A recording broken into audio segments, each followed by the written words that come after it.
La musique ne vous a certainement pas trompé, mesdames, bonsoir, monsieur, bonsoir. C'est la musique habituelle qui annonce notre causerie, comme tous les soirs sur Info TV entre 17h et 18h50. C'est le grand soir qui commence, édition de ce mercredi, qui va suivre un débat qui a cours sur les réseaux sociaux et quelques plateaux de télévision qui évoquent l'âge des candidats à la prochaine élection présidentielle.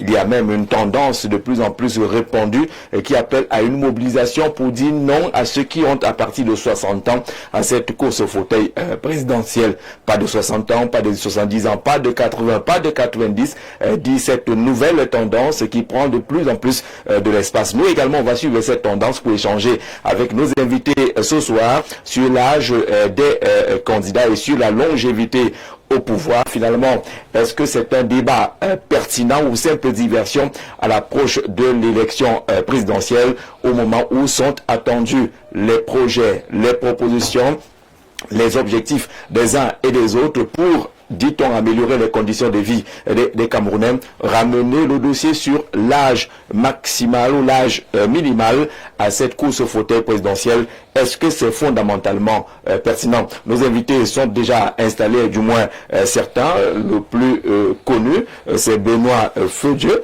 qui est de la grande famille des communicants du Rassemblement démocratique du peuple camerounais, le RDPC. Bonsoir Benoît et bienvenue. Bonsoir Jean-Jacques, bonsoir à vos nombreux téléspectateurs, bonsoir à vos illustres invités. Alors vous avez suivi le ministre de l'administration territoriale, pratiquement une mise en garde, pour ne pas dire un ultimatum. Il met en garde tous ceux qui pourraient ou seraient tentés de troubler l'ordre public à l'approche de l'élection présidentielle. La rigueur de la loi sera déclenchée contre cela. Ah oui, je crois qu'il paraphrase là en quelque sorte le président de la République, parce que au regard, n'est-ce pas, de la montée exponentielle, du discours de haine, de l'incitation à la violence, c'est tout à fait normal qu'on prenne des dispositions pour que l'année électorale se passe avec toute la sérénité qui s'y avec. Parce que vous-même, vous voyez un peu le comportement de certains compatriotes.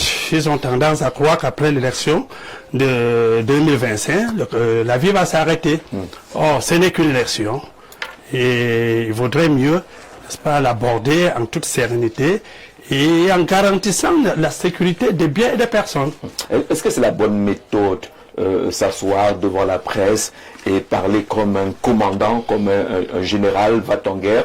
Est-ce qu'il ne pourrait pas penser autrement, une concertation avec tous les acteurs impliqués dans le processus électoral? Non, mais je pense que les concertations se font.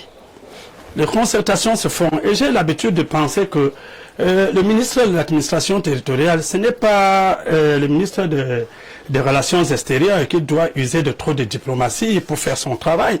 C'est le secrétaire permanent, entre autres, de la sécurité, du Conseil national de la sécurité. C'est, comment le dire ailleurs, c'est ce qu'il fait dans ce Conseil national de la sécurité. Bon, comme c'est la sécurité, on n'en parle pas trop, mais on sait que c'est la sécurité.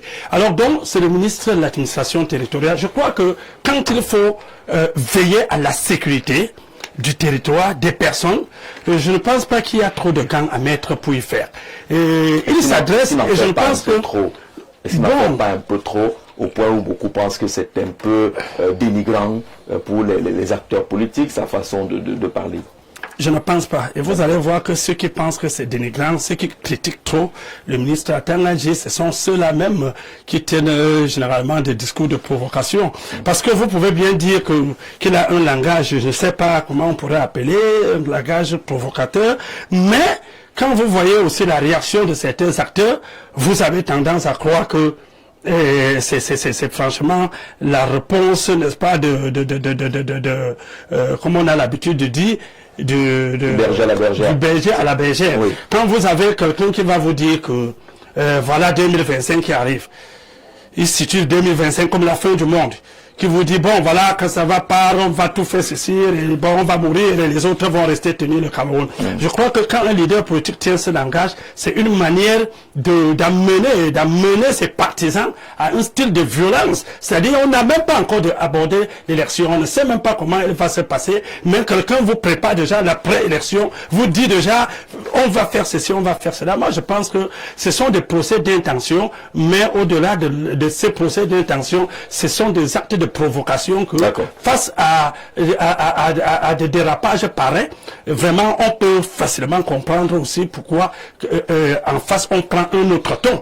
On ne voudrait pas dire que la pédagogie se fait avec brutalité, mais en quelque sorte, comme vous l'avez, on l'a si bien dit, c'est la réponse du berger à la bergère. On accueille également Lionel Kougaba, il est membre du NEC, le National Executive Committee, le comité exécutif national du Social Democratic Front, qui sort fraîchement d'un congrès qui a validé en tout cas la candidature de Joshua aussi à la prochaine élection présidentielle. Lionel, bonsoir et bienvenue.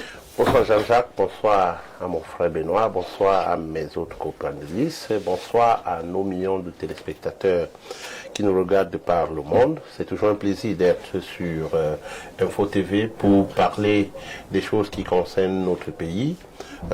Jean-Jacques, une fois de plus, merci d'avoir renouvelé l'invitation du Social Democratic Front et ma modeste personne sur ce plateau. Merci en tout cas d'avoir trouvé un peu de temps pour venir partager avec nous. Et on commence justement par le regard que vous jetez sur la sortie du ministre Tongandi. Le fond et la forme, qu'est-ce qui vous dérangerait? Qu'est-ce que vous appréciez?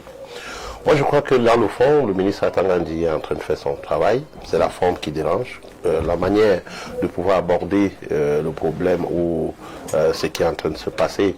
Vous savez, à un moment donné, on se posait mille et une questions de savoir si certains acteurs de la scène politique jouent au jeu du gouvernement en place. Parce qu'il est admissible, il est inadmissible qu'on soit à une année électorale où les gens devraient être concentrés à se poser des questions sur les plans ou le programme politique que proposent les uns et les autres. Et certains sont là, leurs plans ce sont des intimidations, des agressions et bien d'autres choses. Donc on se dit bien que peut-être c'est un plan organisé qui est en train de se jouer pour pouvoir distraire l'opinion publique, parce que nous l'avons vu dans les années antérieures où certains ont fait ces menaces et après ont disparu de la scène, n'ont pas participé à ce jeu-là. Donc on se dit que c'est ça, mais je crois quand même qu'un ministre de l'administration territoriale doit être au-dessus de ce que je suis en train de voir le ministre Tongandi faire. On ne parle pas, un ministre de l'administration territoriale et de surcroît le secrétaire permanent du Conseil de sécurité du Cameroun doit quand même avoir une certaine sagesse et parler, on peut parler avec des gestes. Je crois quand même que il a un peu de diplomatie, oui, il a la possibilité d'identifier déjà cela, parce que c'est l'une des personnes les plus informées de cette République. Au quotidien, il a le rapport de police, le rapport de police qui vient des 360 sous-préfets du Cameroun, il a le rapport de police qui vient des préfets, des commissariats spéciaux, parce que il est celui qui est à la commission permanente, à la commission de sécurité. Donc, tout ça atterrit sur sa table. Maintenant, si vous identifiez déjà ces personnes, vous n'avez pas besoin d'aller en public, commencer à intimider. On est quand même dans un pays démocratique où on a quand même une certaine liberté. Maintenant, vous pouvez user des voies légaux pour identifier ces personnes et les amener à répondre de leurs actes.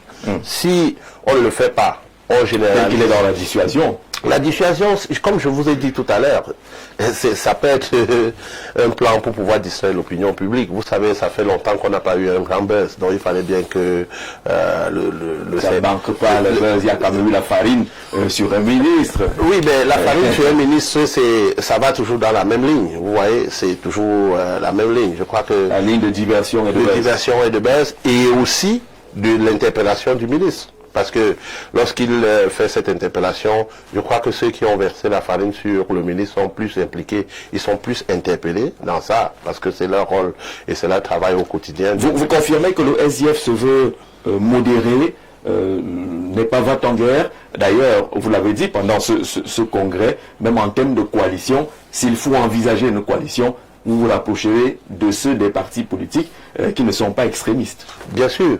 Vous savez, nous avons appris de nos dépens. Ça fait en mai 2025, le Social Democratic Front aura 35 ans.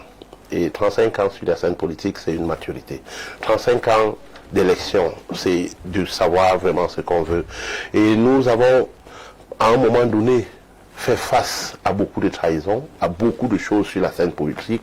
Quand les gens crient à la coalition, ça serait très difficile de faire une coalition dans une élection à un tour, dans une élection présidentielle à un tour. Vous me l'accordez, Jean-Jacques. On parle d'alliance. Il faut bien que les gens puissent savoir quelle est la différence entre une alliance et une coalition.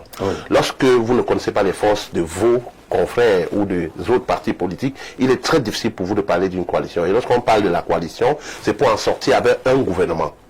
Maintenant, lorsqu'on parle de l'alliance pré-élection, c'est lorsqu'on a une élection à un tour, comme le RDPC a fait avec ses alliés.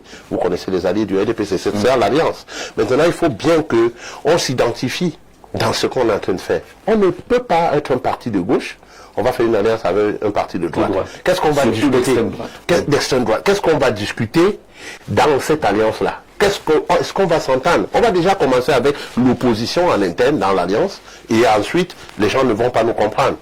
Autre chose, c'est que au Cameroun, il faut bien le dire, il y a des partis modérés, mais lorsque vous êtes modéré, certains qui ont été au régime hier et aujourd'hui se prennent pour des opposants, pensent que vous êtes déjà devenus des collabos. Et ça devient compliqué. Mais nous croyons que la population camerounaise est en train de se mûrir et devient plus mature et est en train de mettre beaucoup de l'eau dans son moulin. Vous avez vu à une époque la montée de la haine sur les réseaux sociaux, c'est en train d'être dilué parce que la réponse qui est donnée par certains acteurs qui sont attaqués, c'est la paix.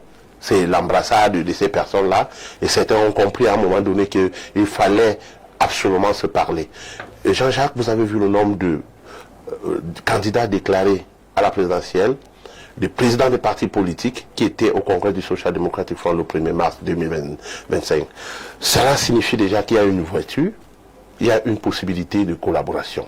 Je voudrais dire, profiter de cette tribune pour dire à tous ceux qui appellent à la coalition, mais je voudrais dire, c'est pas coalition, à l'alliance de l'opposition.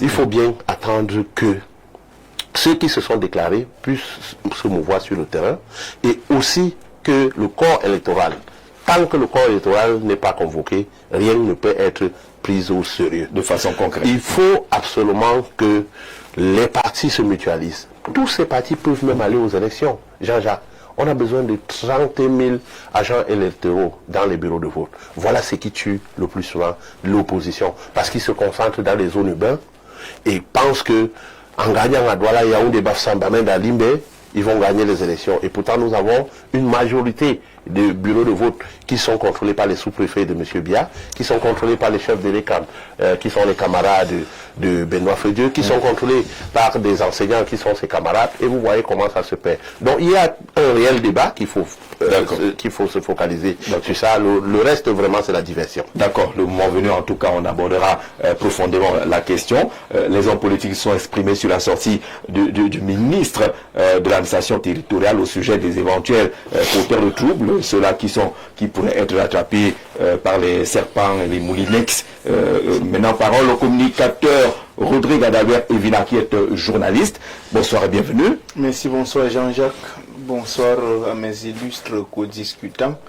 Bonsoir à tous les citoyens du monde. Vous savez que Info Télévision aujourd'hui, ce n'est pas qu'une affaire du Cameroun. Pas du tout. Voilà, c'est le monde entier qui apprécie comment est-ce que nous on contribue ici à la construction des mentalités, comment est-ce que nous on touche les consciences. Voilà à notre façon. D'accord. Maintenant, pour m'intéresser à ce sujet, le regard du journaliste. Voilà, le regard du journaliste. Je voudrais dire que ce qui se passe dans notre pays entre les enfants du Cameroun, les citoyens camerounais, est fortement inquiétant. Ça doit l'être pour tout citoyen attaché à la paix. Ce que nous observons dans notre pays doit inquiéter tout citoyen normalement constitué. je voudrais, en tant que citoyen et en tant que journaliste, dire que il faut de manière ferme, M. Jean-Jacques Zé, condamner la violence. Oui. Toute forme de violence. Alors, condamner les violences. Oui. D'où qu'elles viennent. Sur les réseaux sociaux, nous observons des discours assez violents. Mais maintenant, au-delà des discours, il y a des actes de violence qui sont à décrier. Lorsqu'on a regardé ce qui s'est passé à Mayo Centre, c'était déplorable. Il faut condamner cela. Lorsque nous avons observé ce qui s'est passé avec les officiels du Cameroun en Belgique, ça doit se condamner énergiquement. Mais maintenant, pour revenir particulièrement sur le cas de monsieur le ministre de l'administration territoriale, je voudrais dire que il est ministre de l'Intérieur, il est dans son rôle, mais maintenant, ses sorties dérangent. Le fond ne dérange pas. Le fond ne dérange pas, c'est pour ça que je dis qu'il est dans son rôle, mais la forme a toujours dérangé. C'est pour ça que vous observez partout, il y a des tensions dans l'air. Il y a un peu comme une révolte populaire qui peut se construire à partir de ces discours, parce que, en fait, le ministre s'adresse à un peuple. C'est aussi vrai que de manière subtile, il y a des guerres et des guerres entre acteurs politiques pour des intérêts que nous connaissons tous, parce qu'avant d'être ministre, il faut clairement dire que c'est un militant ou alors un responsable d'un parti politique bien connu. Donc, dans ces sorties, je ne vois pas seulement le ministre, je vois aussi un responsable politique. Vous ne voyez pas le secrétaire permanent du Conseil national de la sécurité? Non. Parce que ça n'a pas un impact. En fait, je dis tout ceci. Informations qu'il non, tout cela se joue ensemble, Jean-Jacques Zé. C'est-à-dire qu'au-delà de ses fonctions officielles républicaines, on ne va pas enlever à M. Paul Atanga, le ministre de l'administration territoriale, sa casquette aussi de figure importante du Rassemblement démocratique du peuple camerounais. Absolument. Donc, si à ce niveau, on peut se dire que des acteurs politiques s'affrontent, il se trouve que dans le subconscient du peuple, il y a un sentiment de révolte qui peut naître du fait que le ministre de la République vous promet ce qu'on appelle un serpent affamé. Ce n'est pas un animal gentil du tout. Lorsqu'on parle de serpent, je ne suis pas sûr que si vous dormez, et puis vous rêvez que le serpent est en train de venir cohabiter avec vous, dormir avec vous, votre rêve va devenir un cauchemar. C'est déjà un cauchemar. Alors, lorsque un ministre nous rappelle que le moulinex est une machine qui écrase des condiments, qui broie, et puis maintenant ce qui ressort du moulinex c'est la pâte. Bon, finalement, qui est condiment? Est-ce que tout un peuple peut être condiment? Lorsque vous êtes... C'est là que Lionel demandait tout à l'heure, puisqu'il a les informations, il a les éléments, voilà. Il a besoin de tenir un discours qui... Ma question est de savoir, lorsque vous êtes ministre de l'administration territoriale, en tout cas, vous êtes même déjà revêtu du pouvoir. Vous êtes déjà revêtu de la violence régalienne. Donc, vous n'avez même pas besoin de faire comme un gars du quartier qui n'a pas de défense, qui en réalité n'a pas de moyens de violence, mais qui est obligé de faire peut-être du boucan. Lorsque vous êtes ministre de l'administration territoriale, il est clair que le commandement territorial, c'est vous qui contrôlez, vous contrôlez l'information. Pas besoin de faire le boucan. Vous contrôlez. Donc moi, je ne comprends pas. Je ne comprends pas cet état de droit où un ministre annonce des arrestations, promet que votre séjour, n'est-ce pas, au niveau dans les geôles, sera plus long. Entre-temps, je n'ai jamais entendu le ministre de la Justice parler de cette façon. Je n'ai jamais entendu un procureur... Ils ne sont pas dans le même rôle. Le procureur faut parler de cette façon-là. Il est dans son rôle. Voilà, le choix des mots, le choix des attitudes. Il y a en même temps ce mélange de pédales, ce carrefour du tout venant qui indigne et qui dérange. Alors, si nos aînés parlent comme ça, comment voulez-vous que les jeunes soient doux? D'accord. Peut-être parce qu'il a les informations, lui qui est sur le terrain et qui a compris qu'on a souvent dit à l'État du Cameroun qu'il est un peu utilisé, s'il vous plaît, qu'il est un peu mou, que l'État du Cameroun ne réagit pas facilement, il est lent j'allais dire à la gâchette, mais à réagir, même par la parole. Est-ce que ce n'est pas ce qui aurait motivé cette attitude? Eric Rodrigue Metouga, vous êtes écrivain, les belles lettres c'est votre travail. Vous dites qu'en matière de communication, vous avez à dire. Eric, bonsoir et bienvenue. Bonsoir Jean-Jacques, bonsoir à mes copanélistes, bonsoir aux nombreux téléspectateurs d'Info TV. Très heureux d'être des vôtres ce soir. Comme vous le dites si bien, moi je voudrais entrer en disant on ne peut pas opposer à la violence physique la violence verbale. Vous savez, le sourire que vous donnez, c'est exactement celui que vous recevez en retour. Si vous condamnez les actes de Bruxelles, vous en retour devrait briller par l'exemplarité. Ce qui est arrivé à Bruxelles n'est que symptomatique de ce que vit la jeunesse camerounaise.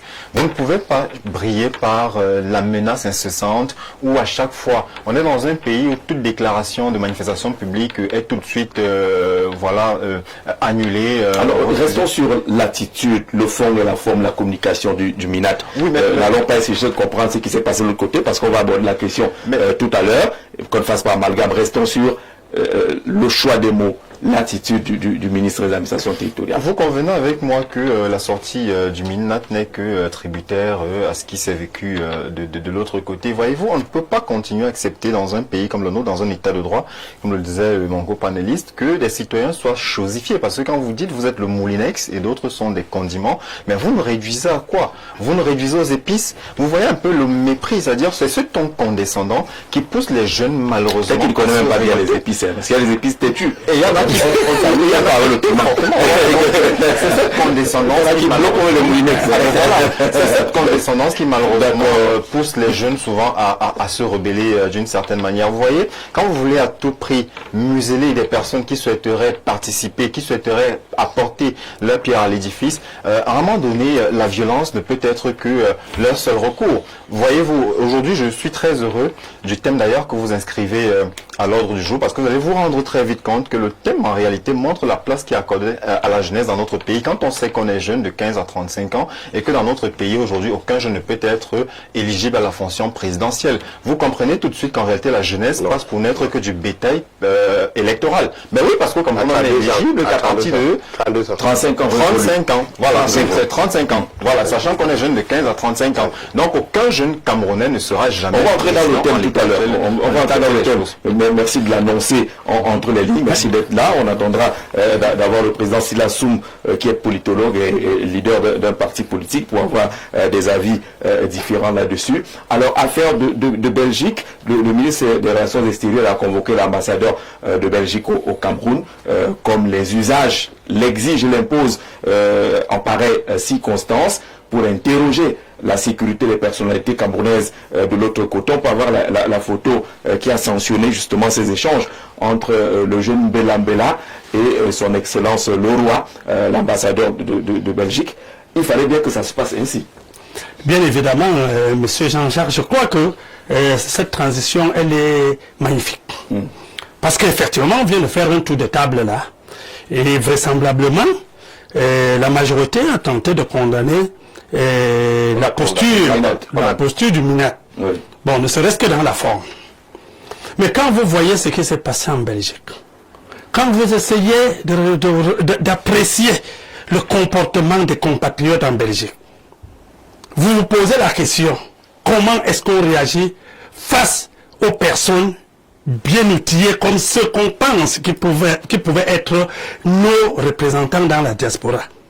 Et si, n'est-ce pas, on essaie de mettre les deux parties sur la balance, vous allez vous rendre compte que ceux qui agissent en Belgique ne sont pas dans leur premier forfait. Et quand vous entrez dans l'histoire, vous allez vous rendre compte que c'est l'amplification, la manifestation, pour ne pas dire cette multiplication de forfaits qui a amené le ministre de l'administration territoriale, même si on va rentrer, citer le Moulinaire, on citait le serpent, les serpents affamés, que je vais bien rappeler que c'est un style métaphorique. Mais quand on va rentrer bien citer le Moulinaire, on va voir que c'était dans un contexte précis où on se retrouvait, n'est-ce pas, avec les microbes, les coupeurs de route et tout ça. Et il ne s'adressait pas au peuple camerounais, mais exclusivement à ces délinquants. Quand on va aller dans les serpents affamés, on voyait qu'on rentre vers après 2018, on trouve qu'on était toujours, n'est-ce pas, dans une sorte, n'est-ce pas, d'instigation à l'insurrection dans le pays, où il s'adressait à des personnes précises. Et je quitte là pour arriver... Non, je suis dans le sujet.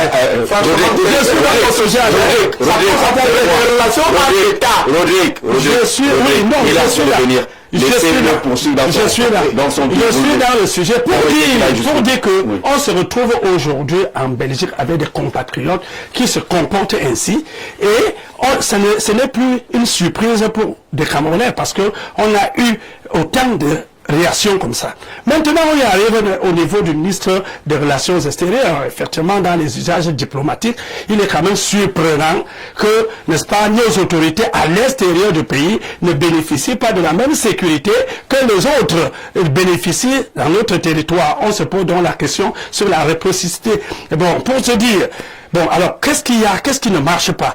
Est-ce que dans le comportement de certains de nos compatriotes, on peut aller voir une main noire derrière? Certains qui en veulent à notre pays et qui ne peuvent pas, n'est-ce pas, se présenter directement et passent par ces compatriotes que d'aucuns soupçonnent même d'avoir une main noire de financement pour pouvoir humilier nos autorités. Donc, pour dire tout simplement que l'appel de l'ambassadeur de Belgique, que je pense que si ça peut résoudre quelque chose, c'est vrai qu'on ne pourra pas rentrer penser les blessures parce que c'est déjà fait et au vu de la sortie du ministre de porte-parole du gouvernement, on se dit que peut-être on pourra arriver à intenter. On est donc au plein pied dans les relations inter-État. Le ministre des Relations extérieures, le jeune Mbela Mbela, qui a donc convoqué, c'était hier mardi, l'ambassadeur du Royaume de Belgique au Cameroun, son Excellence Alain Leroy, afin de lui signifier l'indignation et la forte désapprobation du gouvernement camerounais face à cette situation regrettable qui n'est pas à l'image de l'excellence des relations qui existent entre le Cameroun et la Belgique. Il a rappelé aux diplomates belges que ces manifestations et attaques ne sont pas isolées au regard de leur récurrence depuis 2016 contre nos édifices et les hautes personnalités camerounaises par des groupuscules de Camerounais de la diaspora se réclamant militants du Code et ou de la brigade anti-Sadina Basse. Le ministre des Relations extérieures a fustigé l'application du 2 poids 2 mesures de la Convention de Vienne de 1961 et réitéré le souhait de voir une présence policière permanente et visible autour de nos édifices, ainsi qu'un encadrement sécuritaire idoine pour nos personnalités en visite, en transit ou résidant en Belgique. En réaction, l'ambassadeur de Belgique au Cameroun, tout en présentant ses regrets et ceux du gouvernement belge sur cette situation malencontreuse, a indiqué que des mesures idoines seront prises par son pays pour éviter que de tels incidents se reproduisent à l'avenir. Voilà le contenu au sortir de cette rencontre entre le ministre en charge des Relations extérieures et l'ambassadeur de Belgique dans notre pays pour respecter les usages et pour rappeler les principes de réciprocité, parce que l'État du Cameroun met en œuvre tous les moyens nécessaires pour sécuriser les personnalités étrangères et les représentants des différents pays sur le sol camerounais. Oui, un mot là-dessus. Oui, d'accord. Je pense que nous sommes des leaders d'opinion. Oui. Nous avons l'obligation de faire un travail de conscientisation des masses. Mais en même temps, nous devons servir d'exemple dans les discours que nous tenons sur la place publique. Est-ce qu'on est toujours parce que ce pays nous appartient à cette rencontre entre le Minirex et l'ambassadeur de Belgique? Écoutez, c'est pour dire que ce qui s'est passé en Belgique. Non, on n'est plus sur ce qui s'est passé en Belgique. Voilà pourquoi je vous demandais d'aller sur le fait. Je suis en train d'aller sur le fait. C'est la réaction de l'État du Cameroun et qui convoque. La réaction de l'État du Cameroun, qu'est-ce qu'elle veut vous dire, monsieur Jean-Jacques Zé? Nul ne peut se prévaloir de ses propres turpitudes. C'est-à-dire quoi? Ça veut tout simplement dire que l'Afrique, parce que c'est un vaste problème que vous posez là. L'Afrique, je ne sais pas si en diplomatie, il faut tenir compte de ce que certains appellent les rapports de force. Parce que je n'imagine pas au Cameroun, convention qui écoutez, je n'imagine pas au Cameroun, n'est-ce pas, un officiel belge, français, je ne sais pas trop, européen, en train de se faire menacer ici, au Cameroun. C'est totalement inimaginable. Donc moi je crois que l'État, entre les États, il faut ce climat de respect mutuel. Moi je suis du profond de tout mon être indigné lorsque je vois une personnalité de mon pays à l'écran humiliée, enfarinée. Non, cela ne peut pas me plaire du tout. Je n'irai pas dire à mes enfants que ce qui arrive à ce ministre est normal parce que les citoyens sont fâchés.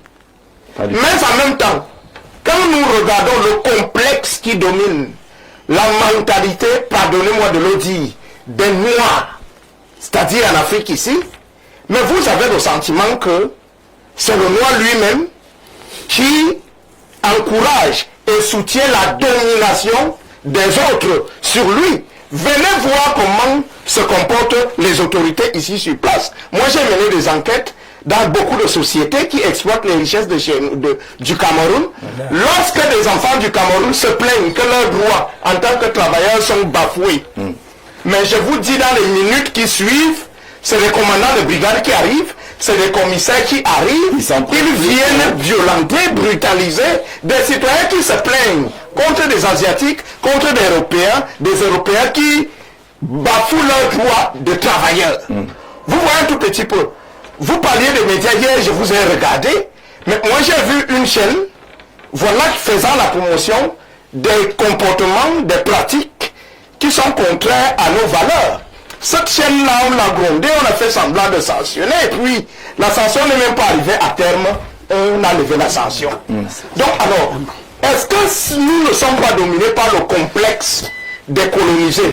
Moi, je n'allais même pas militer pour la simple convocation de l'ambassadeur. On rappelait l'ambassadeur du Cameroun en Belgique pour avertir, dire à ce pays que nous sommes vraiment mécontents, parce que nous sommes des amis, et entre amis, c'est pas comme ça là que ça doit se passer. D'accord. Donc je crois que nous, il faut être un peu plus ferme que ça.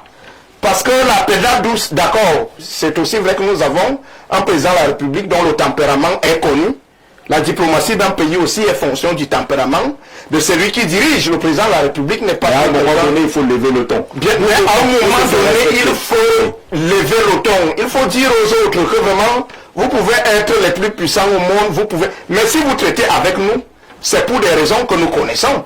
Ça veut dire que nous sommes aussi importants. En tant qu'un ami qui est important, traitez-nous avec cette importance-là. Il n'est pas normal que le ministre, les officiels du Cameroun continuent de se faire ainsi humilier en Europe et que les pays européens, ça peut être la France, la Suisse, la Belgique, partout où se trouvent ces gars-là. Il faut que ces pays prennent des dispositions pour sécuriser les officiels. Comme ça se fait ainsi, on a même créé des brigades spéciales pour protéger les diplomates dans ce pays, pour sécuriser un détachement du GSO. Là-bas, ce n'est pas trop ça. Alors, Jean-Jacques, vous savez, à un moment donné, on se pose la question de savoir si nous sommes des amis ou ils continuent à penser que nous sommes des pays qu'ils ont colonisés dans l'OTAN. Parce que la réciprocité dans les relations diplomatiques n'est pas la même. Nous qui avons la possibilité de souvent nous déplacer, quand vous voyez la manière dont on traite nos compatriotes, nos ambassadeurs à l'extérieur, vous revenez ici, vous voyez comment est-ce qu'on les traite, vous posez la question de savoir pourquoi ce genre de traitement. Autre chose que nous devons savoir, c'est que le gouvernement belge n'a pas voulu sécuriser ces autorités camerounaises. Parce que à la veille de ce qui est arrivé au ministre de la Jeunesse, il y a le professeur Kwayeb qui a été agressé, déjà, où on l'a confondu au ministre. Oui. Et le ministre a fait une vidéo pour apaiser, qu'il a balancé sur les réseaux sociaux, TikTok, partout, où il disait « Venez à moi, vraiment, vous êtes nos enfants, on ne va pas vous rejeter pour ça, nous voulons discuter avec vous, même si vous savez que vous avez peur, on va faire une réunion sur Zoom. À cette occasion, même si vous voulez mettre les cagoules, mettez les cagoules, mais venez dire ce que vous avez besoin de dire, quel est votre mécontentement. » Je croyais déjà que ça c'était un appel, ça c'était une ouverture, où ces jeunes-là devaient venir et exprimer ce qu'ils ont besoin d'exprimer. Je ne crois pas qu'aller enfariner et blesser, parce que il faut le dire, le ministre a coulé du sang, l'ambassadeur a coulé du sang, nous l'avons vu, et c'était pas, ça n'a pas envoyé un message. Quel était le message? Mais autre chose qu'on oublie, ou même que les Camerounais ne savent pas, c'est que cette agression est sélective.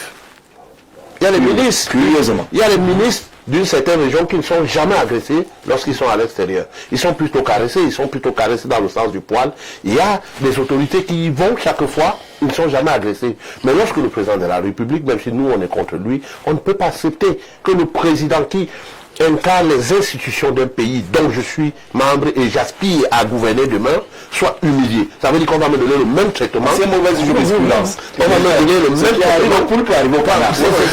On va me donner le même traitement. Donc, nous sommes une nation et nous avons notre souveraineté. On doit nous respecter. Maintenant, si vous avez des compatriotes qui sont allés à l'extérieur et qui sont frustrés pour une raison ou une autre et qui ne veulent pas, on a mis des plateformes pour pouvoir se parler. Si vous ne voulez pas vous parler, ça veut dire qu'il y a un problème. Je ne crois pas que la violence résout tous les problèmes. C'est pour cela qu'aujourd'hui, on va nous appeler collabos, mais nous préférons être des collabos et vivre dans la paix et dans la sérénité.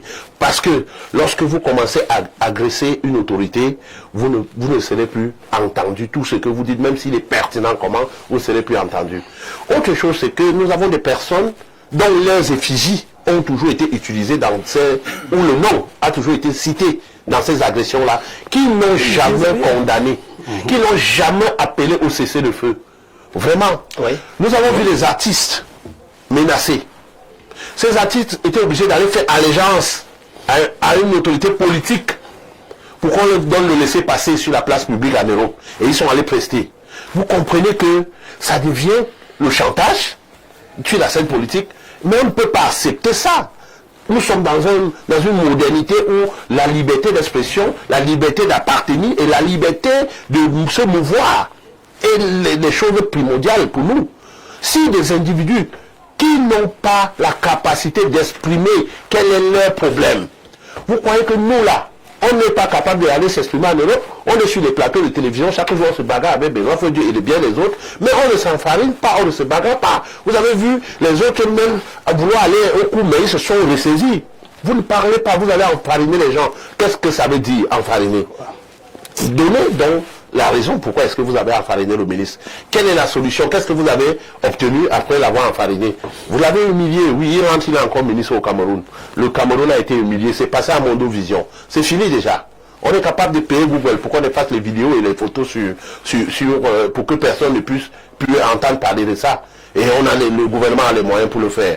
Je pense quand même que nous sommes arrivés à l'ère où on doit se parler. Même si on est on s'oppose, on est des adversaires, on n'est pas des ennemis.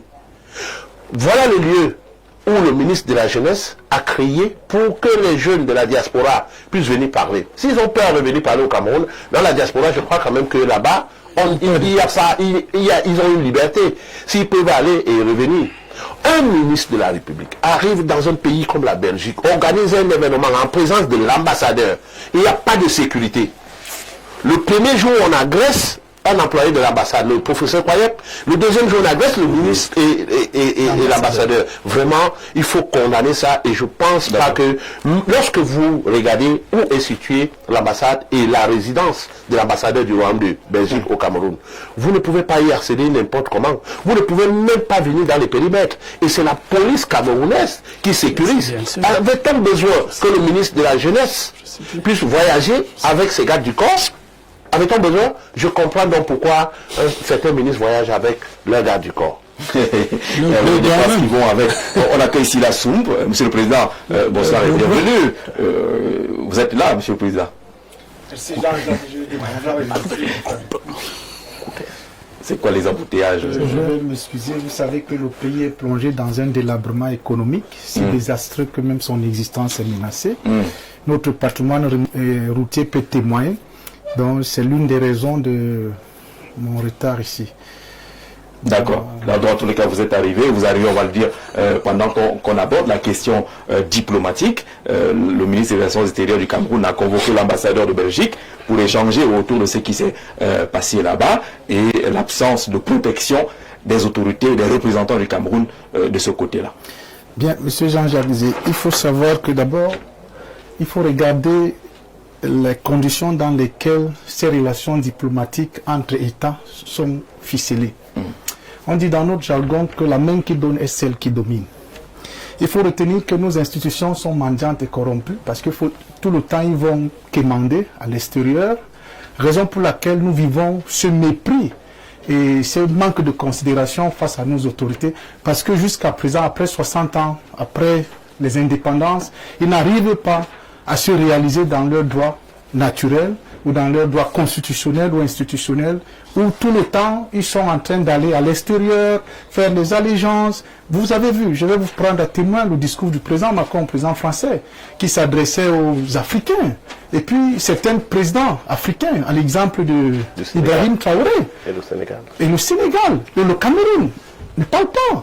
Le Cameroun ne dit jamais rien. Et puis, les compatriotes pensent que ne rien dire au Cameroun est une preuve de grandeur. Non. Là où il faut défendre les intérêts de la République, le président n'est jamais là-bas. Comment est-ce qu'on peut être respecté lorsqu'on a un chef qui pense que ne rien dire est une preuve de grandeur? Non. C'est vraiment, c'est tout à fait... On l'appelle le sage africain. Non, non, non. Écoutez, monsieur, c'est pas ça être sage. En fait, d'abord, il dit, je cite, je l'ai dit ici il y a 1 à 2 semaines, je suis le meilleur élève. Et nous savons ce que le maître enseigne.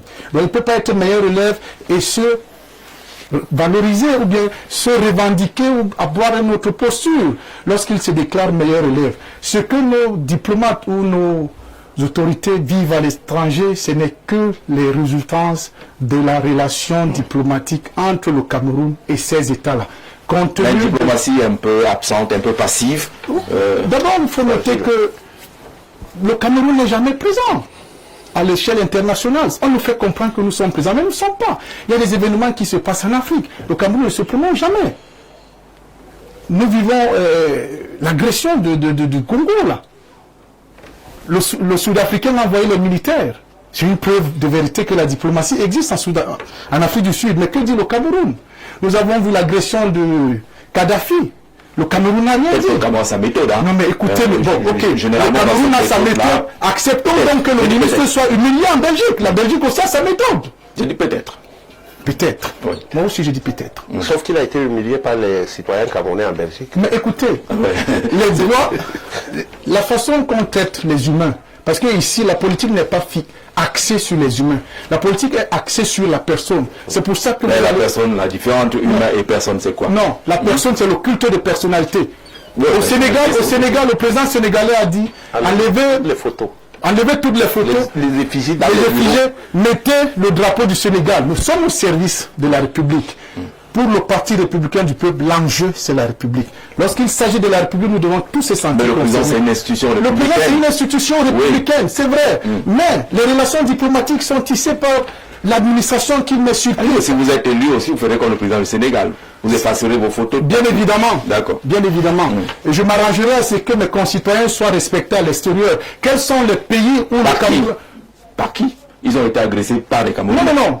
Ils sont dans une république qui a des règles. Mais c'est eux qui ont agressé. Non, ils sont dans une république qui a des règles. Oui. Et ces Camerounais ont double nationalité. Je pense que certains parmi eux sont belges.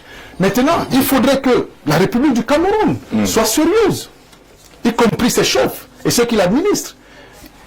Il ne faudrait pas que lorsque le Cameroun... D'abord, combien de pays où le Camerounais a accès dans le monde, sans visa. Soyez réalistes, monsieur. D'abord, je vous ai dit, c'est que tout ce que nous disons ici est pédagogique. C'est pas le culte de personnalité où il faut faire la le rapport entre le manque de protection de nos représentants par la Belgique et le fait qu'on ait des visas qui ne pas à certains pays. Tout ça, c'est des relations diplomatiques. Il y a des pays africains de moindre qui sont totalement ouverts, mais ils représentent la scène internationale. Oui. C'est-à-dire, quand on parle de relations de bon voisinage, il peut être mon voisin, on cambriole chez moi, il intervient alors que nous faisons bloc à toi. On cambriole chez l'autre, il n'intervient pas. Ça veut dire que les relations qui me lient entre mon voisin et moi sont différentes que celles qui me lient entre comment est-ce qu'on résume cela? Nous résumons cela comme étant l'inefficacité et un manque de sérieux. L'inefficacité de la diplomatie. De la diplomatie. Manque de sérieux. Des membres du gouvernement. Des membres du gouvernement. Qui n'ont pas fait quoi? Non, qui n'ont pas placé le Cameroun. Je vous ai dit ici que ceux qui ont pensé du Cameroun ont été assassinés. Vous voyez, un modèle pour le Cameroun. Ceux qui ont pensé comment gérer les relations diplomatiques entre État et État, égal à égal, entre amis. Parce qu'il faut accepter qu'en amitié... On doit repartir à Oumyové, c'est ça? Si vous le voulez, c'est vous qui le dites. C'est vous qui le dites. Ils ont été assassinés. C'est vous qui le dites. C'est vous qui le dites. Je vais vous prendre l'exemple de Thomas Sankara. Il n'y a pas que de Oumyové. Je vais vous prendre l'exemple de Patrick Lumumba. Où aujourd'hui... Vous parliez du Cameroun. Non, oui, mais c'est... Monsieur, pour faire... Vous mettez les Ibrahim Traoré où? Voilà. Je reviens du Cameroun, mais pour faire la comparaison et voir l'évolution d'un État, il faut le comparer à un autre. Aujourd'hui, vous voyez, je vais sortir par là, vous allez m'excuser. Le Congo vit ce qu'il vit aujourd'hui parce que le président Mobutu n'a pas pu gérer toute la superficie du Congo. Alors qu'aux États-Unis, on a un shérif qui est là. Lorsqu'il arrive, il met l'ordre. Et puis les États-Unis sont contournés par le chemin de fer pour les permettre de contrôler le territoire américain. Aujourd'hui, il n'y a pas les routes autonomes. Vous avez demandé le résumé de ce qui se passe. Le résumé de ce qui se passe, je vous ai dit, c'est un manque de plus offensif. Monsieur, plus présent, plus offensif. Monsieur, si ça brûle chez le coq, ça va brûler aussi chez le canard. Chez le canard. N'acclamez pas. Le Cameroun n'est pas présent à la scène internationale. C'est le résumé là qu'on cherchait. Pourquoi ne se perde pas? Oui. On peut pas respecter les Camerounais. La diplomatie a réagi comme cela a été attendu, souhaité. Le communiqué du ministre, la communication l'a bien précisé, en annonçant même d'autres démarches qui pourraient être menées. C'est ce qu'il fallait faire. Ça arrive sur le tard, ce n'est pas bien présenté. Jean-Jacques, je pense que nous sommes en train de fausser le débat. Pourquoi? Parce que nous sommes dans une situation où le ministre a été attaqué par des Camerounais résidant à l'étranger. Moi, je pense qu'il faudrait que nous partions des fois de l'écume des choses pour adresser les questions essentielles. On ne peut pas toujours faire la politique de l'autruche à chaque fois. Je l'ai dit d'entrée de jeu, quand vous refusez d'écouter les jeunes, quand vous refusez d'écouter le message qu'ils ont à vous adresser, vous n'aurez que des réactions comme celle-ci. Il ne s'il vous plaît, permettez-moi de m'exprimer. Je le fais à tout le monde. Je le fais à tout le monde. Peut-être que vous ne suivez pas l'émission alors. Non, permettez-moi d'aller jusqu'au bout. Non, laissez pas en place. Je veux qu'on reste cadré. Voilà. Le fait, c'est que le Cameroun a demandé à la Belgique, a dit à la Belgique qu'elle n'a pas joué son rôle. Tout à fait. Et voilà. Je réponds bel et bien à votre question, mais je n'y arriverai pas si vous m'interrompez à tout bout de temps. Non, si vous n'allez pas dans la réponse, je voudrais les questions. On est plus en train de bel et bien, j'ai perçu une question. Voilà. Je suis en train de dire, le ministre de la Jeunesse a été attaqué par des Camerounais résidant en Belgique. Ça, il faut le noter. Ça, quand vous venez demander ici qu'il faudrait, voilà, vous dites aux autorités belges qu'elles n'ont pas joué leur rôle, moi, je suis quand même un peu intrigué parce que c'est quand même curieux de voir que quand les dirigeants étrangers arrivent au Cameroun, ils sont acclamés par les ressortissants résidents ici, mais quand les nôtres vont à l'extérieur, à chaque fois, ils sont chahutés. C'est-à-dire, vous n'allez pas tous parler leur. Pas tous. Très souvent. Je ne voudrais pas aller jusqu'à... Le représentant du SDF allait jusqu'à tribaliser la chose en disant quand les ministres d'une certaine de certaines ethnies ils ne subissent pas cette région. Mais je voudrais vous signifier quand même que même le chef de l'État, quand il est allé, il a souvent vu en Suisse, il a souvent subi ce même traitement là. Et ce qui arrive aujourd'hui n'est pas singulier. on a vu le président George Walker Bush recevoir une chaussure sur le visage. On a vu le président Macron. C'était aux États-Unis. C'était chez lui. Non, il faut connaître le contexte. Non, c'est-à-dire ça s'est passé aux États-Unis, à la Maison Blanche, chez lui, là-bas, par ses concitoyens. Voilà. Le ministre n'a pas été attaqué dans une ambassade, il n'a pas été attaqué dans un consulat, il a été attaqué au sorti de l'hôtel Plaza. Donc, avant de vous n'êtes pas à l'ambassade, on ne protège pas, c'est pour dire. Non, je le dis, l'ambassade est inviolable. Mais je le dis ici, je ne suis pas certain. S'il vous plaît, permettez-moi de m'exprimer. Je ne suis pas certain qu'au niveau de l'hôtel Plaza, déjà même l'hôtel quand même a déjà sa propre sécurité. Et ça n'engage pas l'État. Nous ne sommes pas encore en hôtel.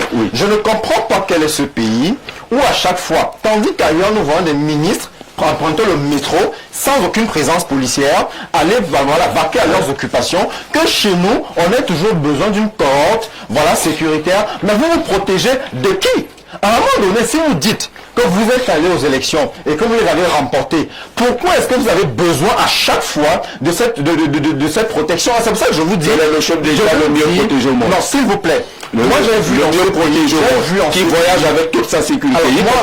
Moi j'ai vu en 2018 dans ce pays, alors que le chef de l'État remportait les élections à plus de 70%, j'ai vu les deux villes de Yaoundé et Douala militarisées. Je vois chaque jour quand les ministres se déplacent, ils sont au moins 2 ou 3 autour de moi là où moi je vis. Je vois quand ils se déplacent, à un moment donné, je vous ai dit, il faut voir l'escorte qui les accompagne.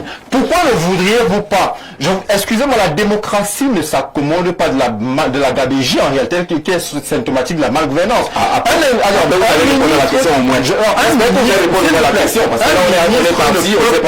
Un ministre ne peut pas s'engager dans une tournée européenne avec l'argent du contribuable camerounais pour la promotion de son livre, la propagande de son champion, et vous souhaiteriez que des gens se taisent. La question que vous devriez vous poser, c'est pourquoi lorsque ces jeunes sortent du Cameroun, ils ont ce courage de pouvoir s'exprimer, mais parce qu'il n'y a pas le bien là-bas de ce côté, parce que de ce côté, il n'y a pas des forces de l'ordre pour réprimer justement. On a l'impression qu'ici, ces forces armées sont formées contre leur population.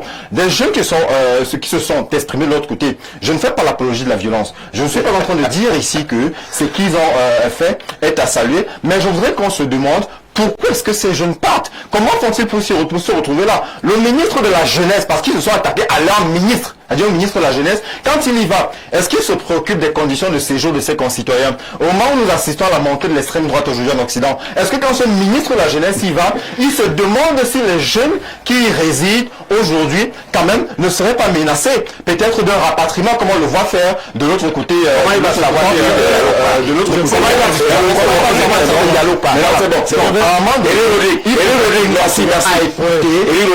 Merci. C'est un message qui est en Chers jeunes, vous savez, le livre de la TV est avant de mourir. Il faut être dans le sujet. Il faut être dans le sujet. Non, mais nous sommes en train à chaque fois. Vous merci. Voilà. Merci. Alors que les véritables problèmes sont là. Pourquoi ces jeunes partent? Aujourd'hui, ils sont de plus en plus nombreux. Pourquoi les jeunes partent aujourd'hui? Vous ne partez pas des questions. Voilà, j'y étais, je suis revenu.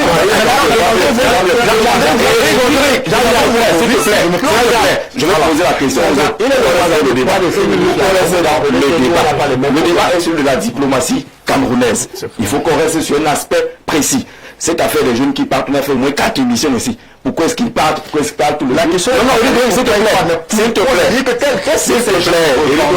Il faut comprendre. Il faut se faire comprendre. Cacher derrière. Il faut se faire comprendre. Voilà. Savoir se faire comprendre, c'est savoir choisir l'espace. Mais vous voyez que je viens sur un plateau, ce n'est pas le terrain de m'exprimer, Pourquoi ne voudriez-vous parler de 2 minutes? Non, il n'a même pas parlé pendant 2 minutes. Quand il donne la parole, c'est 5 à 10 minutes. Mais moi, vous m'interrompez à tout bout de champ. Voilà. Vous êtes satisfait? Vous allez continuer. Nous continuons. Que j'ai croisé les bras pour vous laisser parler.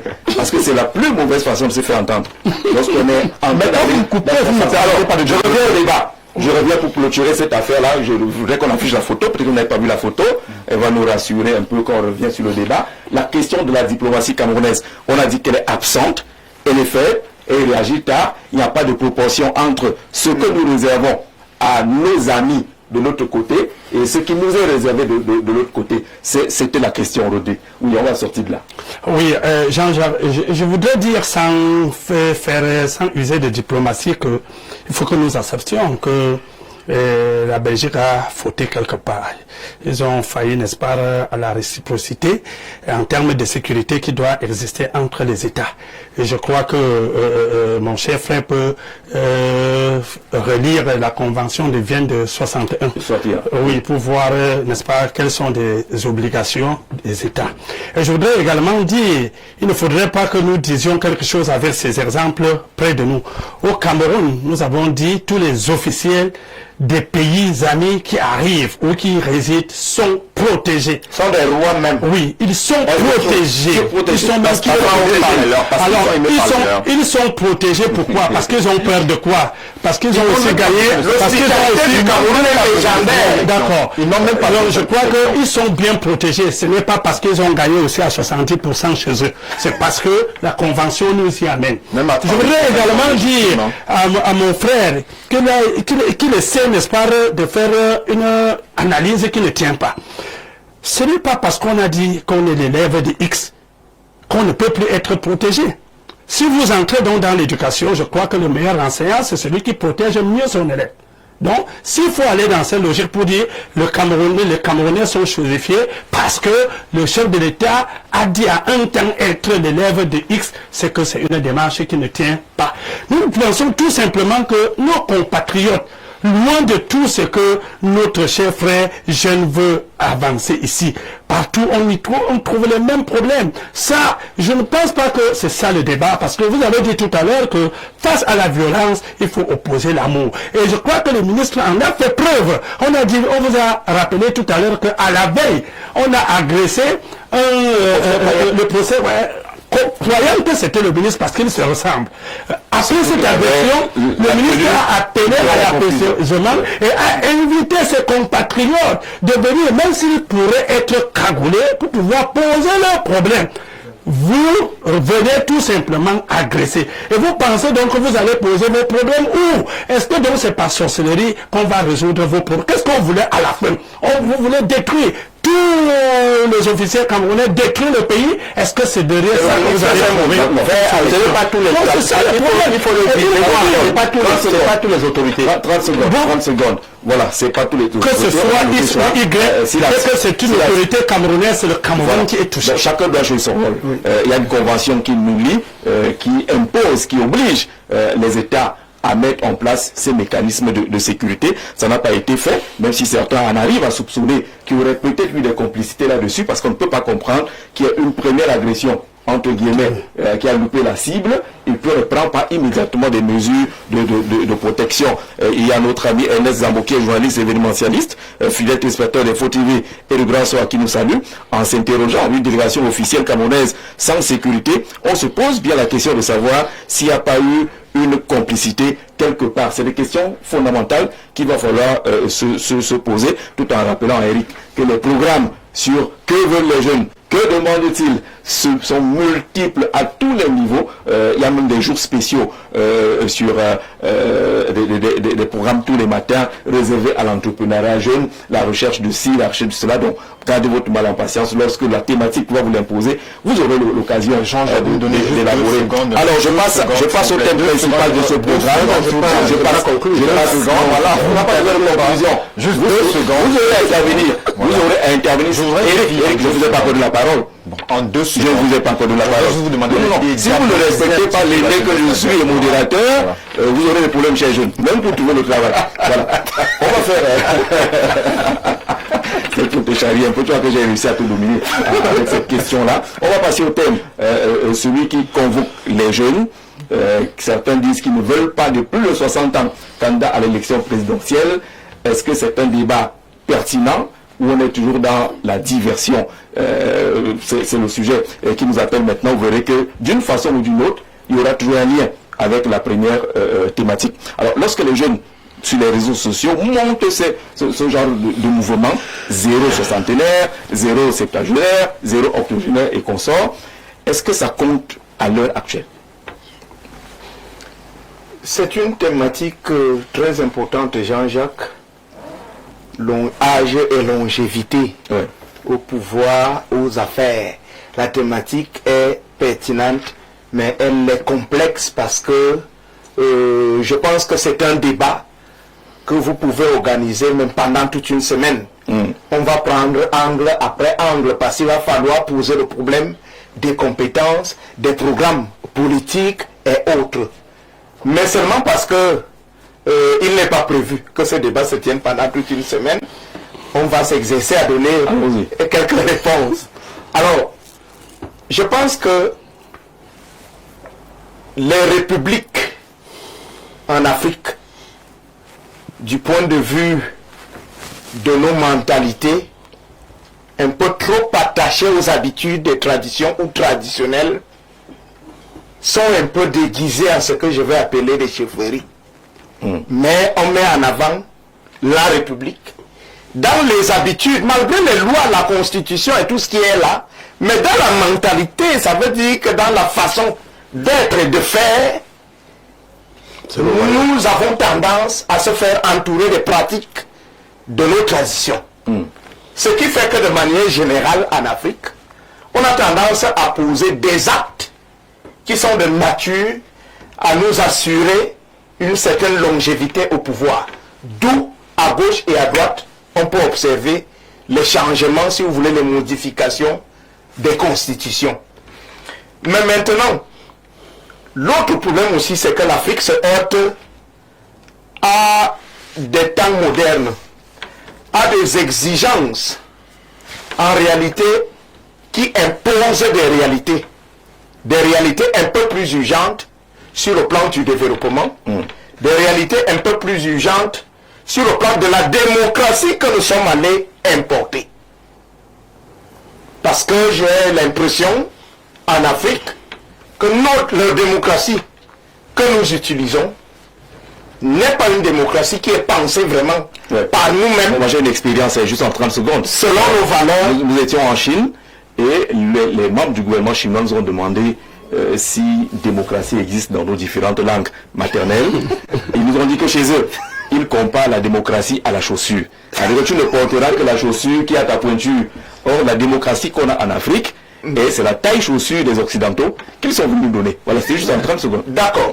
Donc, cette démocratie donc importée, nous pouvons observer les constitutions en Afrique. Ça donne l'impression que nous sommes en Occident.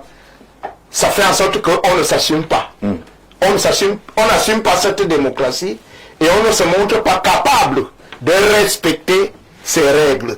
Ce qui pose un problème.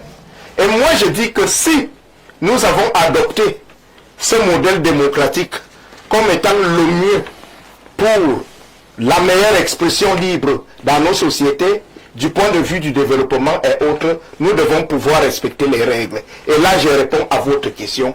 La longévité au pouvoir est un problème. Et l'âge du candidat. Mais maintenant, s'agissant de l'âge, c'est pour ça que j'ai dit que c'est un sujet assez complexe. Vous savez, il n'y a pas une génération qui détient le monopole de la pertinence.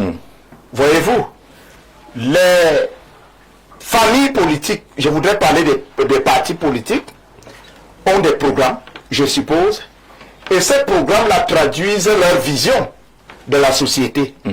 Ce qu'ils souhaitent apporter comme contribution au développement de la société, à l'épanouissement des citoyens. Et en ce moment-là, ces propositions se font par toutes les générations. Il n'y a pas que des jeunes pour faire ces propositions-là, ou alors il n'y a pas que des personnes âgées. Moi, je voudrais beaucoup plus m'intéresser à la pertinence des projets, ou alors des programmes politiques. Mais au-delà de la pertinence des programmes politiques, M. Jean-Jacques Zé, il faut cette capacité qui permet de faire appliquer ce que l'on a comme programme politique. Mais maintenant, entre un jeune, et une personne qui est âgée, qui est vraiment apte à faire le travail de terrain, à veiller, jour après jour, à ce que le programme politique soit respecté, il me semble que c'est un jeune. D'accord. Alors que on a compris. Quelqu'un qui est un peu plus âgé, aussi peut viser d'un certain nombre de moyens, mais s'il manque cette proximité cette présence sur le terrain, j'ai envie de dire que sur cette portion précise, c'est à un jeune qu'on donnerait raison. Lionel Kougaba, est-ce que le débat sur l'âge des candidats ou sur la longévité au pouvoir vous intéresse au SDF? Justement, je pense que le SDF a été un exemple. Vous avez vu comment le bâton a été transmis en 2018. C'est parce qu'en interne, nous avons constaté que le chairman était déjà usé, il était déjà fatigué et il fallait quelqu'un qui avait un peu la même... quelqu'un qui avait une force plus vigorante pour pouvoir porter cette vision-là. Et vous, voyez-vous, lorsqu'on est à la tête... Vous n'avez pas regretté après? Non. Celui qui a plus de vigueur a fini avec 3,5% de voix. Alors, Jean-Jacques, vous savez, chaque parti politique a sa base politique. Oui. Et lorsqu'on a une base, c'est sur cette base-là qu'on compte pour une fondation. Le Nord-Ouest et le Sud-Ouest est plongé dans une crise depuis 2016 et nous avons aux élections en 2018. Déjà, pourquoi? Parce que nous avons pris une résolution de ne plus boycotter une élection. Et aller à cette élection, c'était aussi de mesurer le poids qu'on a en dehors de notre bastion politique. On l'a fait. Si vous prenez les résultats que nous avons eus dans les précédentes élections présidentielles au nord-ouest, au sud-ouest et à l'ouest, et vous ajoutez aux 3%, vous verrez qu'on est même au-dessus de ce que nous avons l'habitude. Donc vous avez abordé la question un peu plus tôt. On a abordé la question un peu plus tôt parce que, voyant déjà la longévité de M. Biya au pouvoir, voyant l'incapacité après ces nombres d'années de pouvoir gérer les choses sereinement, on a pensé que c'était vraiment une question et qu'il fallait commencer chez nous avant d'attaquer au niveau national. Bien que parfois on dit que l'âge c'est la sagesse, mais quand on est âgé, on devient fatigué, on ne peut plus gérer les choses. Je ne pense pas que M. Biya peut répondre à l'appel des chefs traditionnels du Sud-Ouest, parce que lorsque le patriarche Mbagangele est allé au Sud-Ouest en voiture, quand il est rentré, il a crié sur le ministre des Travaux publics. C'est quel autre ça? Maintenant, je ne sais pas le président de la République qui est à 92 qui va pouvoir se donner la peine. C'est le même âge, même Mbagangele. Hein. Oui, ben, vous voyez que l'autre est un peu plus solide que l'autre. Et je ne pense pas qu'il va pouvoir répondre à ça. En dehors de ça, la proactivité dans un certain nombre de choses. Nous avons vu des crises, nous avons vu des catastrophes, nous avons vu beaucoup de choses où il n'a pas pu être proactif. Le Biya qu'on connaissait en 82-84 n'est pas le même Biya qui est là aujourd'hui. C'est quelqu'un qui est fatigué, qui est usé et qui a besoin vraiment d'avoir une retraite. D'accord. Alors si on ouvrait le débat, on allait au-delà de Biya, ceux qui amènent ce débat sur la table aujourd'hui disent qu'à partir de 60 ans, ils ne veulent même pas. Vous avez la chance que Joshua aussi a 57. Oui, moi je crois que je crois que c'est une logique. Si il n'était pas dans cette tranche d'âge-là, on devait réfléchir en interne. Je peux vous dire que le Social Democratic Front est l'un des partis politiques les plus démocratiques du Cameroun et même d'ailleurs d'Afrique, parce que nous essayons toujours en interne de nous accorder sur un certain nombre de choses et on prend toujours en compte les idées de tous les partis. Je vais prendre l'exemple de la caution qui est passée. Ça fait objet d'un débat au cours du les fameux 50 millions. Oui, ça fait débat pour être investi. À l'investiture. Ça fait débat au cours du NEC du 1er février, mais on a fini par nous entendre. Nous étions au Congrès, vous avez vu l'apothéose, vous avez vu la grande messe démocratique. Donc c'est pour dire que lorsqu'il y a des choses, nous avons déjà une maturité politique, on essaie de voir au préalable. Est-ce que ça ne noie pas le vrai débat? Si vous prenez le temps à parler de l'âge des candidats, est-ce que ça ne peut pas noyer à ce que vous entendez faire du Cameroun? Ça ne peut pas noyer le vrai débat. Pourquoi? Parce que un certain nombre de personnes aujourd'hui ont déjà démontré leur faiblesse, leur incapacité de pouvoir changer les choses, leur inhabilité de développer le Cameroun. Je crois quand même que ce débat ne devait plus avoir lieu, parce que pendant 4 décennies, ils ont été là, ils n'ont pas pu transformer le Cameroun, ils n'ont pas pu développer le Cameroun. Il faut bien qu'ils laissent la place à d'autres. D'accord. Pourquoi est-ce que les gens vont en retraite à 60 ans? Jean-Jacques, si on va en retraite à 60 ans, Vous voulez être président à 60 ans, c'est pour finir à 65 ans. Mais il arrive à 49 ans. Hein. Si vous Non, j'ai dit présentement. L'autre, il risque d'arriver à 60 ans. Je dis plus de 60 ans, mais là, vous arrivez au pouvoir. Et vous avez vu le plan du SDF qui a été proposé, le projet de société qui a été proposé. Ça veut dire que nous avons besoin d'un seul mandat pour faire des réformes. Et je ne pense pas que ces réformes-là vont le favoriser à revenir. Même si c'est le SDF qui regagne, croyez-moi, ça serait quelqu'un d'autre. Si Joshua aussi gagne à 57 ans là, oui. Et qu'il a un mandat de 7 ans, oui.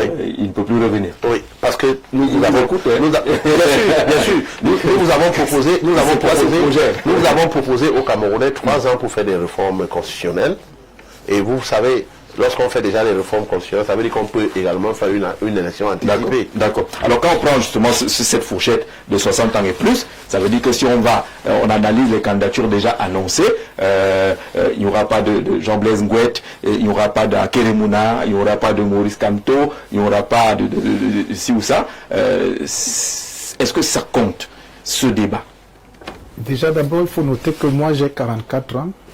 Bon, je peux être... Pour le président sénégalais, oui, vous êtes un Joe Man Fight. Oui, je peux être choisi par le peuple camerounais. Bon, je peux être investi d'abord par un parti qui... Il faut d'abord avoir l'intention. Non, l'intention, il est là. Ok. Non, vous avez l'intention, on peut devoir discuter. L'intention, il est là. Donc voilà, il faut noter que la longévité au pouvoir, ça fait un problème, Jean-Jacques Zé. Nous avons vu dans... Moi, je ne vais pas parler de la démocratie parce que ce n'est pas un modèle qui est pensé des Africains. Oui. C'est un modèle qui a été imposé à ceux qui ont dit qu'ils sont meilleurs élèves. Vous retrouvez Rodic. Vous comprenez? C'est pas un Ça a modèle... été imposé même à celui qui a dit qu'il est élève. Oui, c'est ce que je dis, que c'est un modèle qui a été imposé même à ceux, je précise, même à ceux qui ont dit qu'ils étaient meilleurs élèves. Ça veut dire qu'ils se sont heurtés sur leurs enseignants. L'enseignant était plus fort. Bien sûr. Ouais. Ce modèle démocratique, je ne peux pas parler de ça ici, parce que c'est la honte de l'humanité. En Afrique, bien sûr. On va le faire comment? C'est le pays de on va faire comment? Non, c'est l'Afrique qui parle maintenant. C'est le pays de on va faire comment? On crée notre modèle? La longévité. La longévité, c'est notre adversaire. Nous, les Camerounais. Nous, les patriotes. Nous, les panafricanistes. La démocratie imposée par ces élèves qu'aujourd'hui, nous voyons tous l'échec et l'irresponsabilité, l'inefficacité de ces agents publics. Vous passez plus de 7 ans sans tenir un conseil de ministres. 7 ans. Comment est-ce que vous pouvez évaluer vos ministres, vos membres du gouvernement? Comment est-ce que vous pouvez répondre aux attentes? Si aujourd'hui on dit que les jeunes... C'est le résultat de la longévité. C'est le résultat de la longévité. On est usé. On est fatigué. Il n'avait pas un meilleur rythme avant. Hein. Monsieur Jean-Jacques, vous m'avez posé la question. Je devais... Non, je voulais que celui-là n'avait même pas un meilleur rythme avant. C'est vous qui le dites. Donc elle était plus jeune. C'est vous qui le dites. Non, c'est les faits. Je parle de la longévité. Vous m'avez posé la question sur la longévité. Oui, on est dedans. Voilà. Maintenant, si vous répondez aux attentes de la jeunesse qui sont sorties, d'abord, on n'arrive pas à nous écouter ici sur place. Comment est-ce que voulez-vous, Jean-Jacques Nzé, depuis 92, le SMIC camerounais n'a jamais atteint 25 000. Le salaire augmenté. Sur les salaires. Est-ce qu'on parle du même SMIC officiel? Ou bien il y a un autre SMIC que vous évoquez? Depuis 92. En 92, nous étions à 19 000. Il est de combien aujourd'hui? Aujourd'hui, il est de 40. Non, ça ne peut pas 60, monsieur. 43 000. Ça veut dire qu'on n'a pas 25 000 de salaire augmenté en 33 ans. Il n'y a pas 25 000. Comment est-ce qu'on peut... Ah, vous dites qu'il n'y a pas eu 25 000 de plus. Ah, d'accord, là on comprend. Comment est-ce qu'on peut continuer à acclamer cet homme? La longévité. Ah, vous parlez de l'homme? La longévité. Je parle de la longévité. Je parle de la longévité. C'est ça le débat. Vous parlez du même homme que vous avez soutenu. La longévité. L'amitié est d'accepter que son ami puisse penser différemment. Aujourd'hui, je parle différemment parce que la longévité. Oui. Il faut noter que c'est un problème pour la gouvernance dans notre pays. C'est un problème pour le panier de la ménagère. C'est un problème pour notre patrimoine routier. C'est un problème pour l'emploi. Donc c'est un débat pertinent. C'est un débat sur la longévité. Pertinent. Okay. C'est même un sujet à part. La longévité au pouvoir en Afrique, au Cameroun. Parce que aujourd'hui, les jeunes sortent. Est-ce que vous entendez gagner une élection Ce n'est en venant pas... dire que nous on est contre la longévité, sans dire ce que vous venez avec. Il vous dit mon adversaire- que vieux, tu Non. connais que celui La qui jeunesse est doit savoir. c'est sur la longévité. La jeunesse doit savoir que le Parti républicain du peuple, notre adversaire, ce n'est pas le président Biya. Notre adversaire, c'est l'amélioration des conditions de vie des concitoyens, ainsi que la qualité des services publics. Mais la longévité, Pas votre adversaire. c'est mon adversaire. D'accord. Parce que quand... Pas le président Biya, mais Pas la le président longévité. Biya. Pas le président Ah, Biya. c'est des équations compliquées. Pas le président.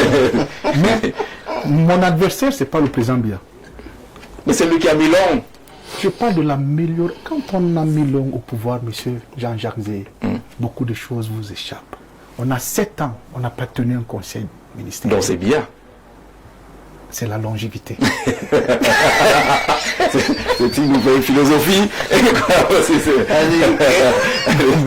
C'est vrai. Allez, c'est difficile de surfer. Hein. Vous voulez que non, ce n'est pas bien, mais c'est la longévité. Qui a mis long? C'est le système D'accord. Qui est chapeauté qui est chapeauté par mon ami. C'est votre ami. Il est toujours Je le ou soutiens. C'est mon ami. Vous le soutenez toujours. le système. Et je le soutiens toujours. Vous soutenez toujours le président Biya. Toujours. Voilà. Nous sommes en cours de Donc vous êtes mandat. contre la longévité. Nous sommes en cours de mandat. Mais j'attire son attention en disant, quels qu'en soient nos profonds désaccords, nous l'aiderons. À chaque fois, le Cameroun sera face à des difficultés si graves et si dramatiques, c'est que nous avons vécu en Belgique. Il faut qu'ils écoutent la jeunesse. Il faut qu'ils responsabilisent les jeunes, qui peuvent faire de porte en porte pour comprendre les problèmes jeunes. Ce monsieur n'est pas jeune. Il a plus de 60 ans. Lequel? Le ministre de la Jeunesse, Ah, d'accord. il n'est pas jeune. Donc lui doit partir. Mais il doit partir. Il doit rester. Non mais écoutez, le président Biya a bénéficié de la souveraineté du peuple camerounais. D'accord. Il a été voté, il a été élu. Ce monsieur a Il choisit ses lieutenants. Donc c'est pour ça lui, que la jeunesse ne sait pas auto-choisir. je peux me permettre Il de n'est pas dire... sorti de son je peux village me pour permettre venir de de la dire- jeunesse. je lance l'appel au président Biya. Je peux me permettre de dire la nomination est discrétionnaire. Mais que le président sache qui nommer, qui, dans quel poste. On parle ici de la jeunesse. Vous ne pouvez pas prendre un monsieur de plus de 70 ans, vous mettez à la tête de la jeunesse et vous dites que c'est un ministre de la jeunesse. Ça a toujours été le cas. Abungarwa, Bidou Kwa. Mais je parle et du... tout le reste. Oui, mais c'est pas normal. C'est pas normal. J'ai la faute à- 44 la ans. faute à qui? J'ai 44 ans. La faute à qui? J'ai C'est à 44 eux ans. qui sont nommés ou à celui qui nomme? Mais vous savez quand même que vous n'êtes plus jeune. Je suis jeune, monsieur. Non, J'ai 44 ans. après 35 Non, ans. monsieur. J'ai 44 ans. Donc je peux... La jeunesse, c'est entre 15 je peux écouter plus de C'est la jeunes. fille. C'est la fille. Je peux écouter plus de jeunes que monsieur Abdoumba. Moi, je peux jouer avec les U25. Je peux écouter plus de jeunes que monsieur Abdoumba. J'ai 44 ans. Monsieur Abdoumba a plus de 70 ans. Il n'est pas ministre de la jeunesse. Il est ministre de la longévité. Donc le problème, c'est quoi? Le problème... Que lui rentre, le ministre Mounouna quitte. Non, on est... Mais celui qui l'a nommé reste. Celui qui l'a nommé a été élu. Le mandat court. D'accord. On va voir en 2025. Oh, encore. Bien sûr. Vous allez encore le soutenir. L'élection présidentielle, c'est l'élection d'un individu. Vous allez encore le soutenir. C'est pas une question de l'ordre du jour. À l'ordre du jour, autant pour Pour le moment. Pour le moment. Parce qu'on parle de longévité, vous dites que la longévité c'est un problème. Mais vous arrangez à dire que Il n'est ce pas- même monsieur Non, je n'ai pas dit que qui a fait 43 ans au pouvoir. Il est encore en plein mandat. C'est son âge. Hein. Il est en Est-ce que plein vous savez mandat. que vous aviez un an quand il est monté au pouvoir? C'est pas vous qui me rappelez mon âge. Non mais c'est pas possible. C'est amusant de voir un président de parti politique, son égal est président au Sénégal. Lui il est ici pour soutenir quelqu'un qui a 93 ans. C'est 2018, monsieur, il y a 7 ans. Mais vous Vous attendez n'avez pas 2025. rompu. Vous n'avez pas rompu. Non, on n'a pas rompu. Si vous êtes en train de préparer cette rupture-là, vous deviez déjà être en train de proposer quelque chose au Camerounais présentement. Nous sommes à moins de 10 mois. Je l'ai Nous sommes à moins de Zambia. Nous sommes à moins de... Non, Je l'ai proposé. c'est moi qui vais présenter à quelqu'un que vous allez le remplacer. Non, je ne vous ai pas dit que je vais le remplacer. Mon alliance finale en octobre 2025. Et je suis libre de continuer. Parce Avec que le c'est président Biya. avec l'homme que j'ai choisi. Vous choisissez quelqu'un d'autre. Ou choisir. Est-ce que vous savez que D'accord. Éric Éric Rodrigue, votre voisin, il a suffisamment élaboré là-dessus.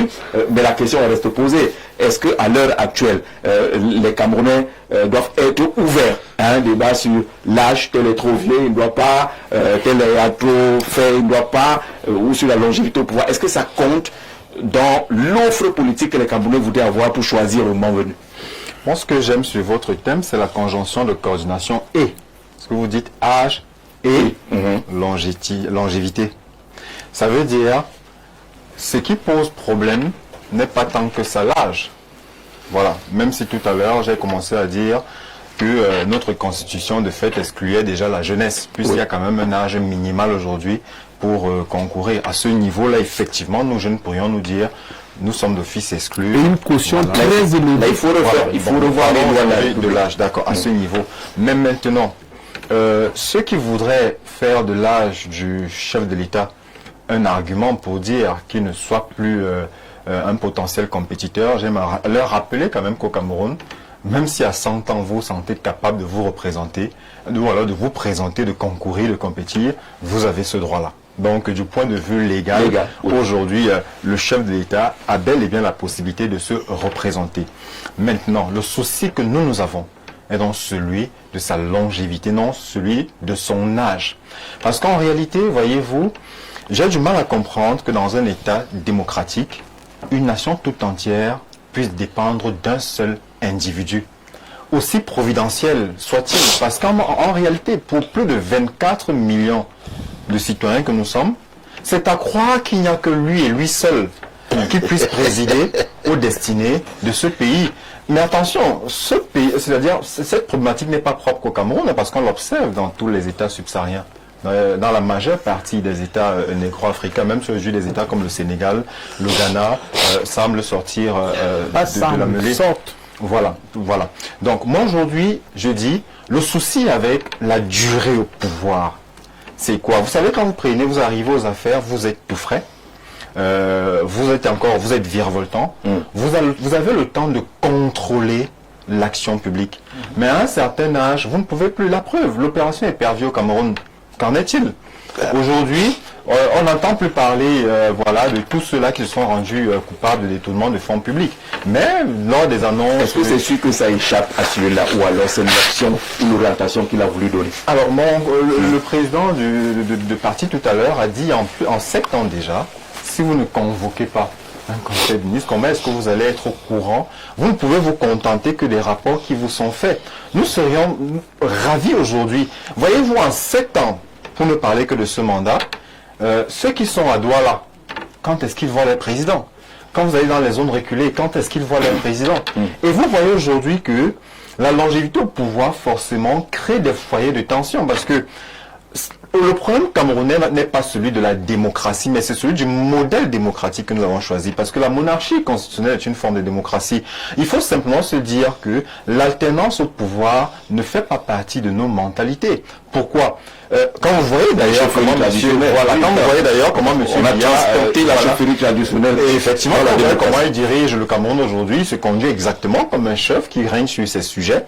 Et ces derniers le lui rendent bien de par leur génuflexion, leurs allégeances, un peu ainsi qu'on peut le voir. Parce qu'aujourd'hui au Cameroun, s'il faille réellement parler d'alternance, quand je prends le cas comorien, à l'époque, avant peut-être que Mayotte ne rejoigne la France, parce que l'archipel comorien était constitué de 4 îles.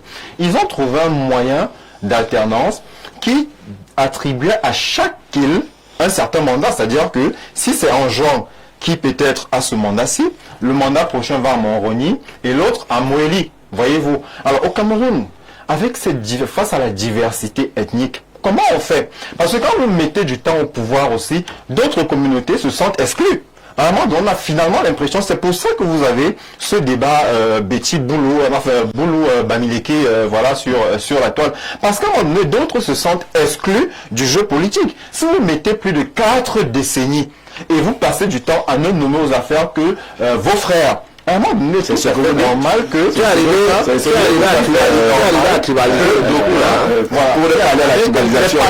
Les patronymes, ça c'est difficilement défendable. Voilà, et difficilement défendable. Je pense que l'élu du Sud qui s'insurgeait déjà peut-être des dirigeants de notre fournisseur d'énergie. Voilà. Donc, je ne suis pas sûr à ce problème-là.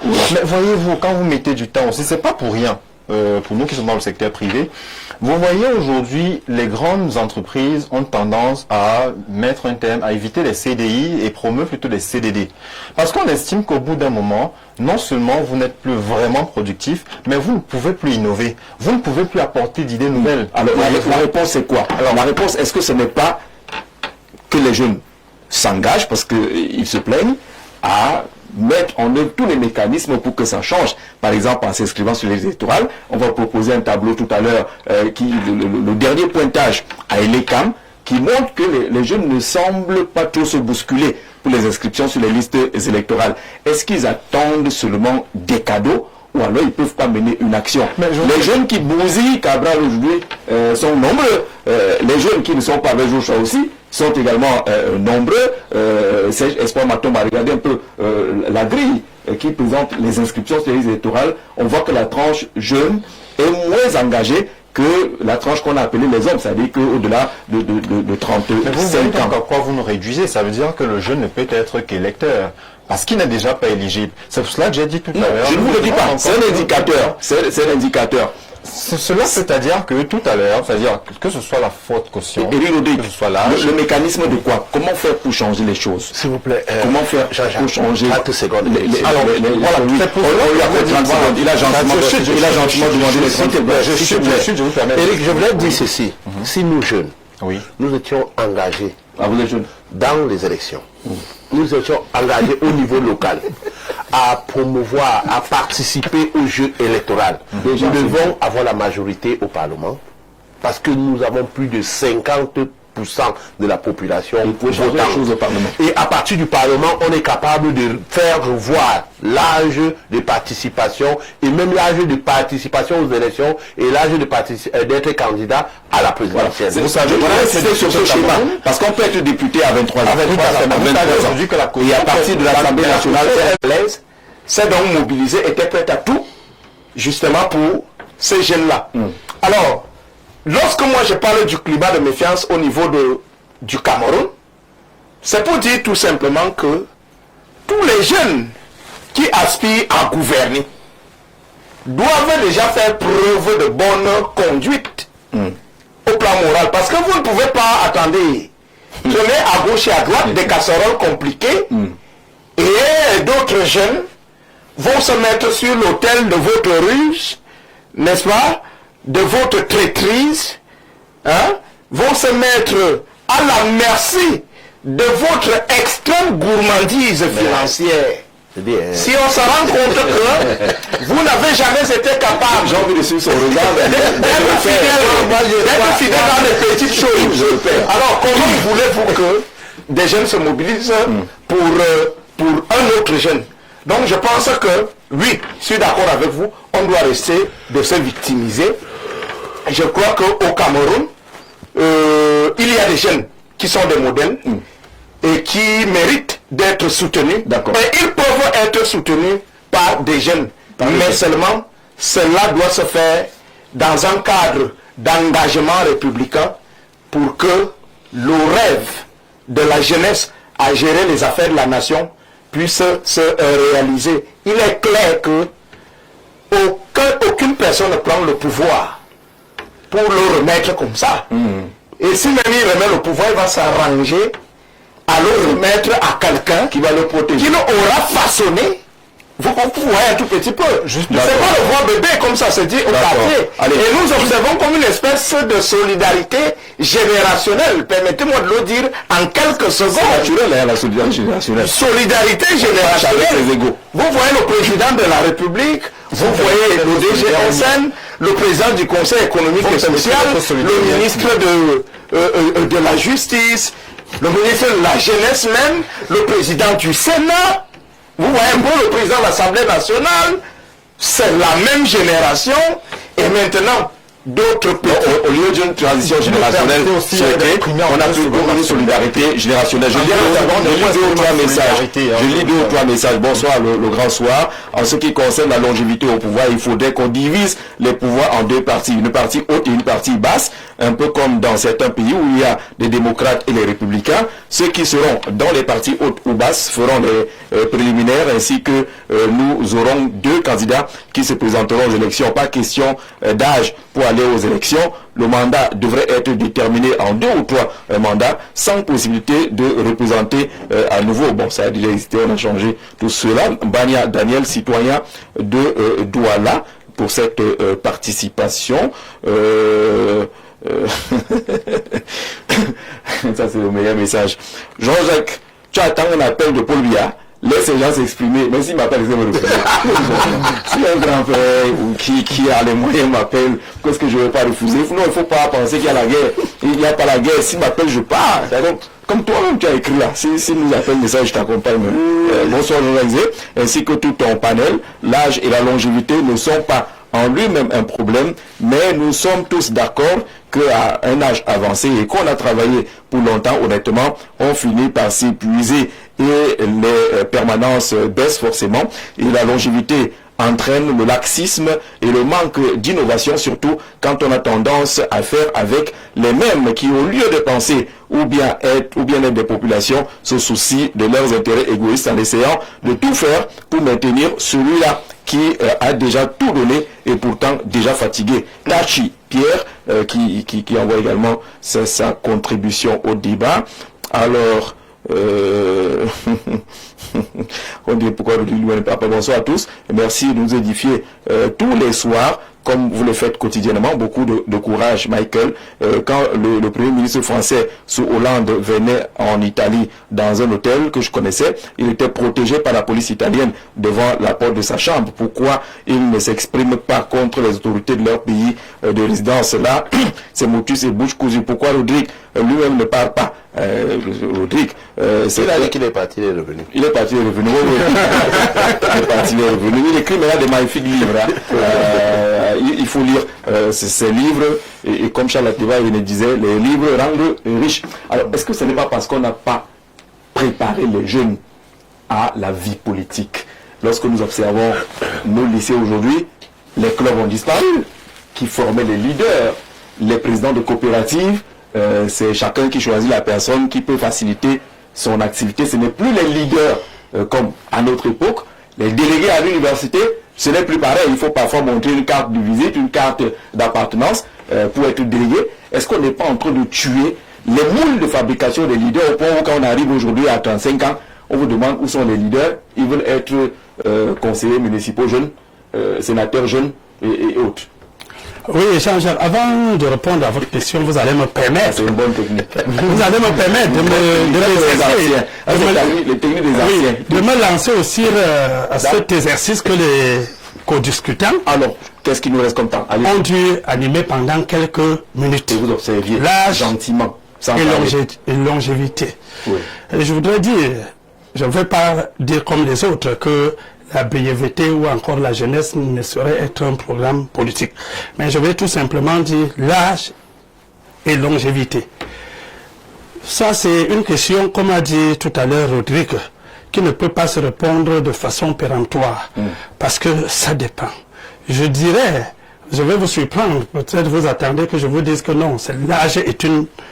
Non, l'âge, ça dépend de l'âge qu'on a atteint, ça dépend de ce on était en train de faire pour atteindre un certain âge.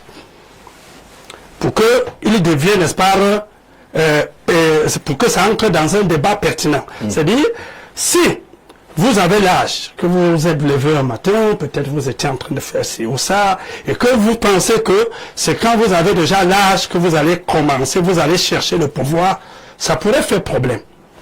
On peut aller dans le sens des jeunes qui croient que déjà à 60 ans, c'est trop. Mais si l'âge vous a trouvé dans ce que vous êtes en train de faire, vous continuez seulement. Ça veut dire quelque part que vous avez acquis une certaine expérience et une expertise qu'on doit. Mais lorsque le résultat pour dire au niveau de la longévité, contrairement à ce que j'ai dû entendre ici, non, ils se sont battus à donner quelques inconvénients de la longévité, mais sauf qu'ils n'ont donné aucun avantage. Or, eux-mêmes ils sont conscients que c'est parce que les avantages sont aussi multiples qu'on ne saurait citer. Si nous venons dans le cadre du pouvoir, lorsque vous avez mis l'homme au pouvoir, et je voudrais même avant d'arriver là, rappeler, parce que j'ai vu, c'est vrai que le sujet n'était pas sur Paul Biya, mais j'ai vu que tous les regards ont été braqués vers Paul Biya. je voudrais dire que il n'y a pas que Paul Biya. Nous avons connu Georgie qui est là en Italie, qui a gouverné, il avait 97 ans. Nous avons eu affaire même à la reine d'Angleterre qui, malgré que vous allez me dire qu'il s'agit là de la monarchie, qui est allé jusqu'à 100 ans. Mais aussi, on a vu comment. Malgré, nous avons eu le premier ministre bon, bref, il y a eu plusieurs exemples. Mais malgré leur âge, ça n'a pas manqué que nous voyons les Africains toujours se battre pour aller vers leur pays parce qu'ils connaissaient la prospérité et la stabilité. Ça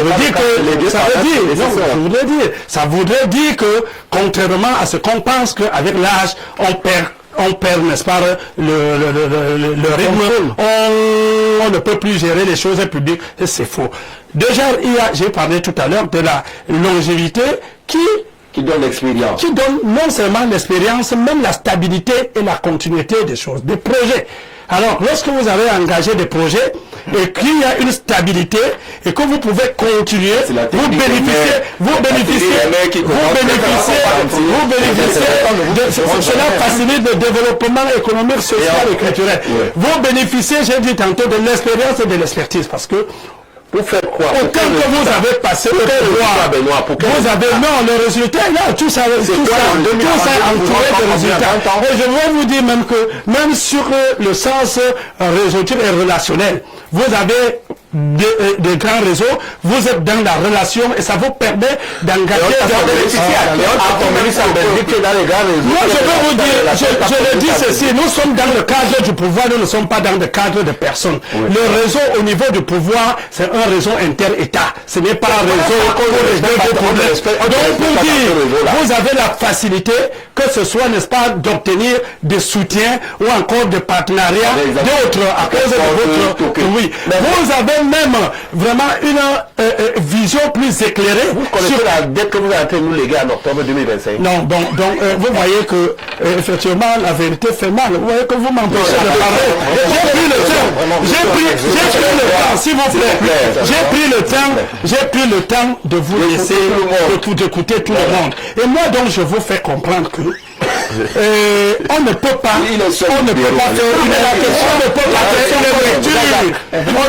faire une lecture sur la longévité tel qu'un inconvénient pour gérer un pays. Parce que vous avez cité un ensemble de choses. Je n'ai pas vu ce qui touche l'âge et la longévité. Vous avez parlé de la non-tenue de conseil ministériel. Vous avez tenu de ceci. Non, je ne pense pas que... Je ne pense pas que... Vous quittez ce plateau, vous avez monsieur bien au volant d'une Land Cruiser pour vous amener à Yaoundé, vous entrez dans cette... Peut-être que vous n'entrerez pas. Mais moi, j'en ai peur parce que je saurais que c'est un homme expérimenté et qui a même de l'expérience dans l'instrument qu'il manipule. Je voudrais chuter d'abord sur ce passage en disant que ceux qui réclament le conseil ministériel descendent sur le terrain. Il n'y a personne qui a été avec Paul Biya en 82 quand il prenait le pouvoir et qui lui a déroulé sa feuille de route pour dire, comme vous voyez là, ma politique consiste à descendre dans tous les hameaux de la République et à convoquer les conseils ministériels. Ce qui voudrait dire ceci, l'appréciation est relative. Autant que vous pensez qu'il allait être tous les jours devant les populations, autant que vous pensez que tous les jours il allait convoquer les conseils ministériels, nous pensons plutôt que ce que le Camerounais attend, c'est la stabilité et les meilleures conditions de vie. Le président Bobia s'approche jour et nuit à l'amélioration des conditions de vie. Je sors maintenant en disant les jeunes avec les coopératives. Je compte à dire maintenant les jeunes avec les coopératives. Il faut les jeunes, mais encore les vrais jeunes. Les bons jeunes, les jeunes qui comprennent, les jeunes qui s'engagent, qui sont patients d'une manière parce que je voudrais dire une chose que ceux qui sont aujourd'hui considérés comme les âgés, c'est des personnes qui ont Jean-Jacques, c'est des personnes qui ont été aussi patients, c'est des personnes qui ont travaillé. Et je voudrais profiter de la police. Vous avez cité tout à l'heure la magistrature suprême à vous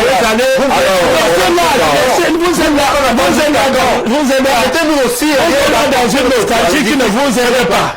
C'est pour vous dire que je veux penser qu'à son âge, il pouvait. Nous aussi, nous pouvons. Voyez-vous, personne n'a dit que vous ne pouvez pas. D'accord. Mais je viens juste de revenir sur le président Sonko en leur rappelant qu'au Sénégal, Jean-Jacques, je leur rappelle qu'au Sénégal, contrairement à ce qu'ils disent ici, au Sénégal, on va prendre ce qu'il y a de positif. Très bien. Et contrairement à ce qui passe au Sénégal, également d'esprit. Le Sénégal, ce ne sont pas seulement des jeunes politiques. En levant le verrou de 2008, merci. Parce que je en direct, vous ne pouvez pas. Vous allez le fait d'avoir, on va dire, des mandats non renouvelables, comme c'était le cas avant, permettrait à chacun de venir en 7 ans se battre pour qu'en partant. Si on va dans cette logique,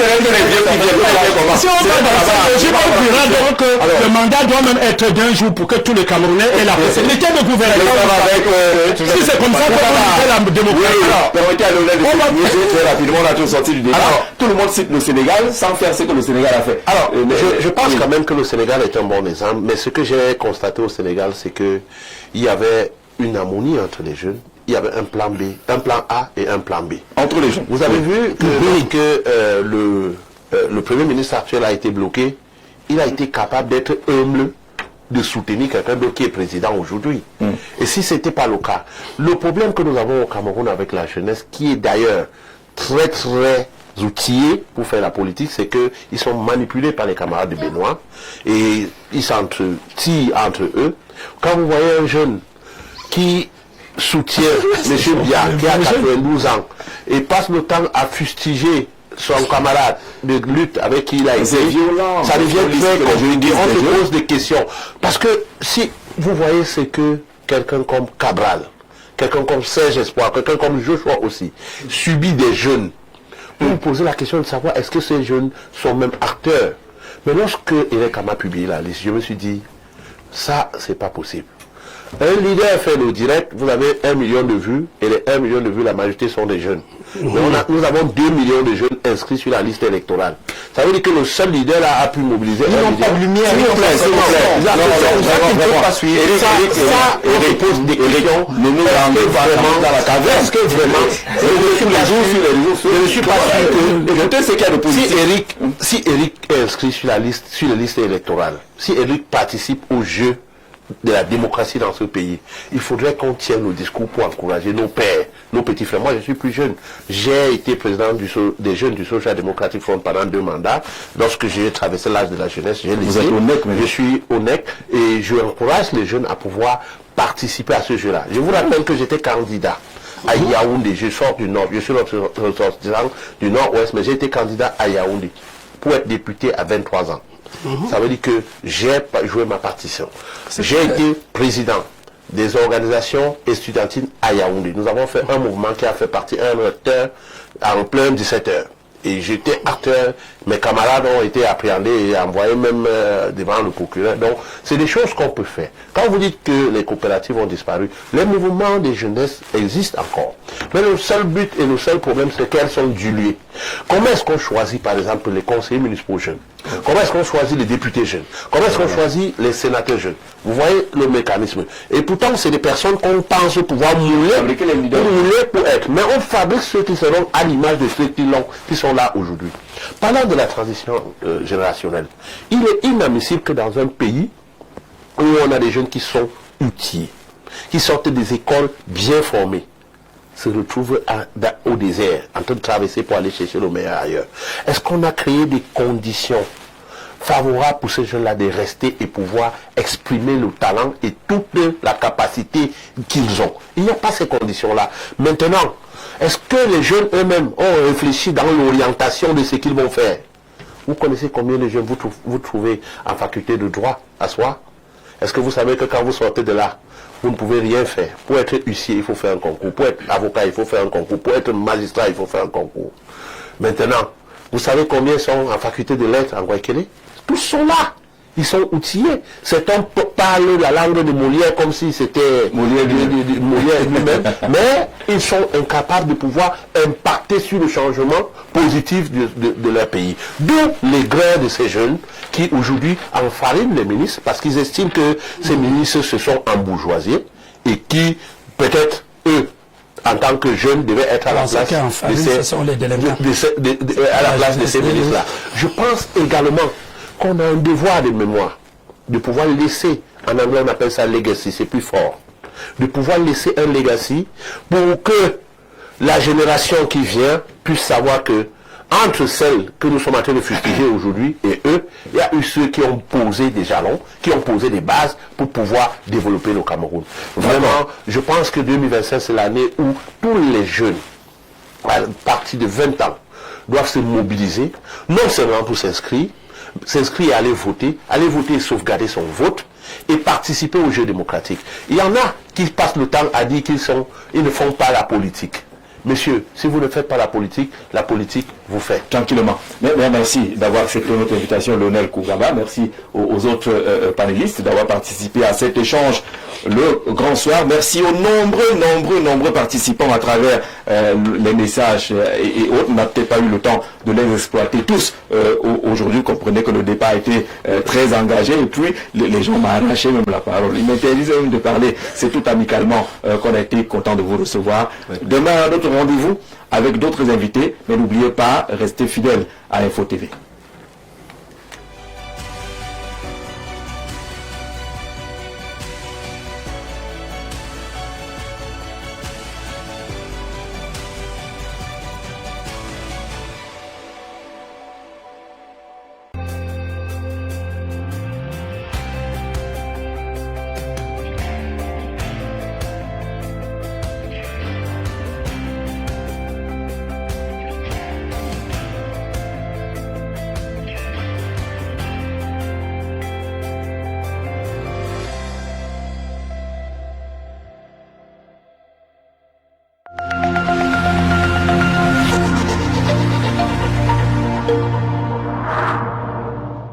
Vous aimez quand c'est chaud et généreux? Dis-moi tout. Canal+ met du piment dans votre télé.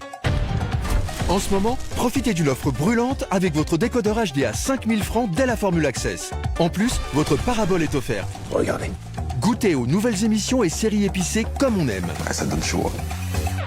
C'est gagné! Qui aime les akara ne doit pas avoir peur du piment. Attention, intrigue tout feu tout flamme. Je vais vous régaler ce soir.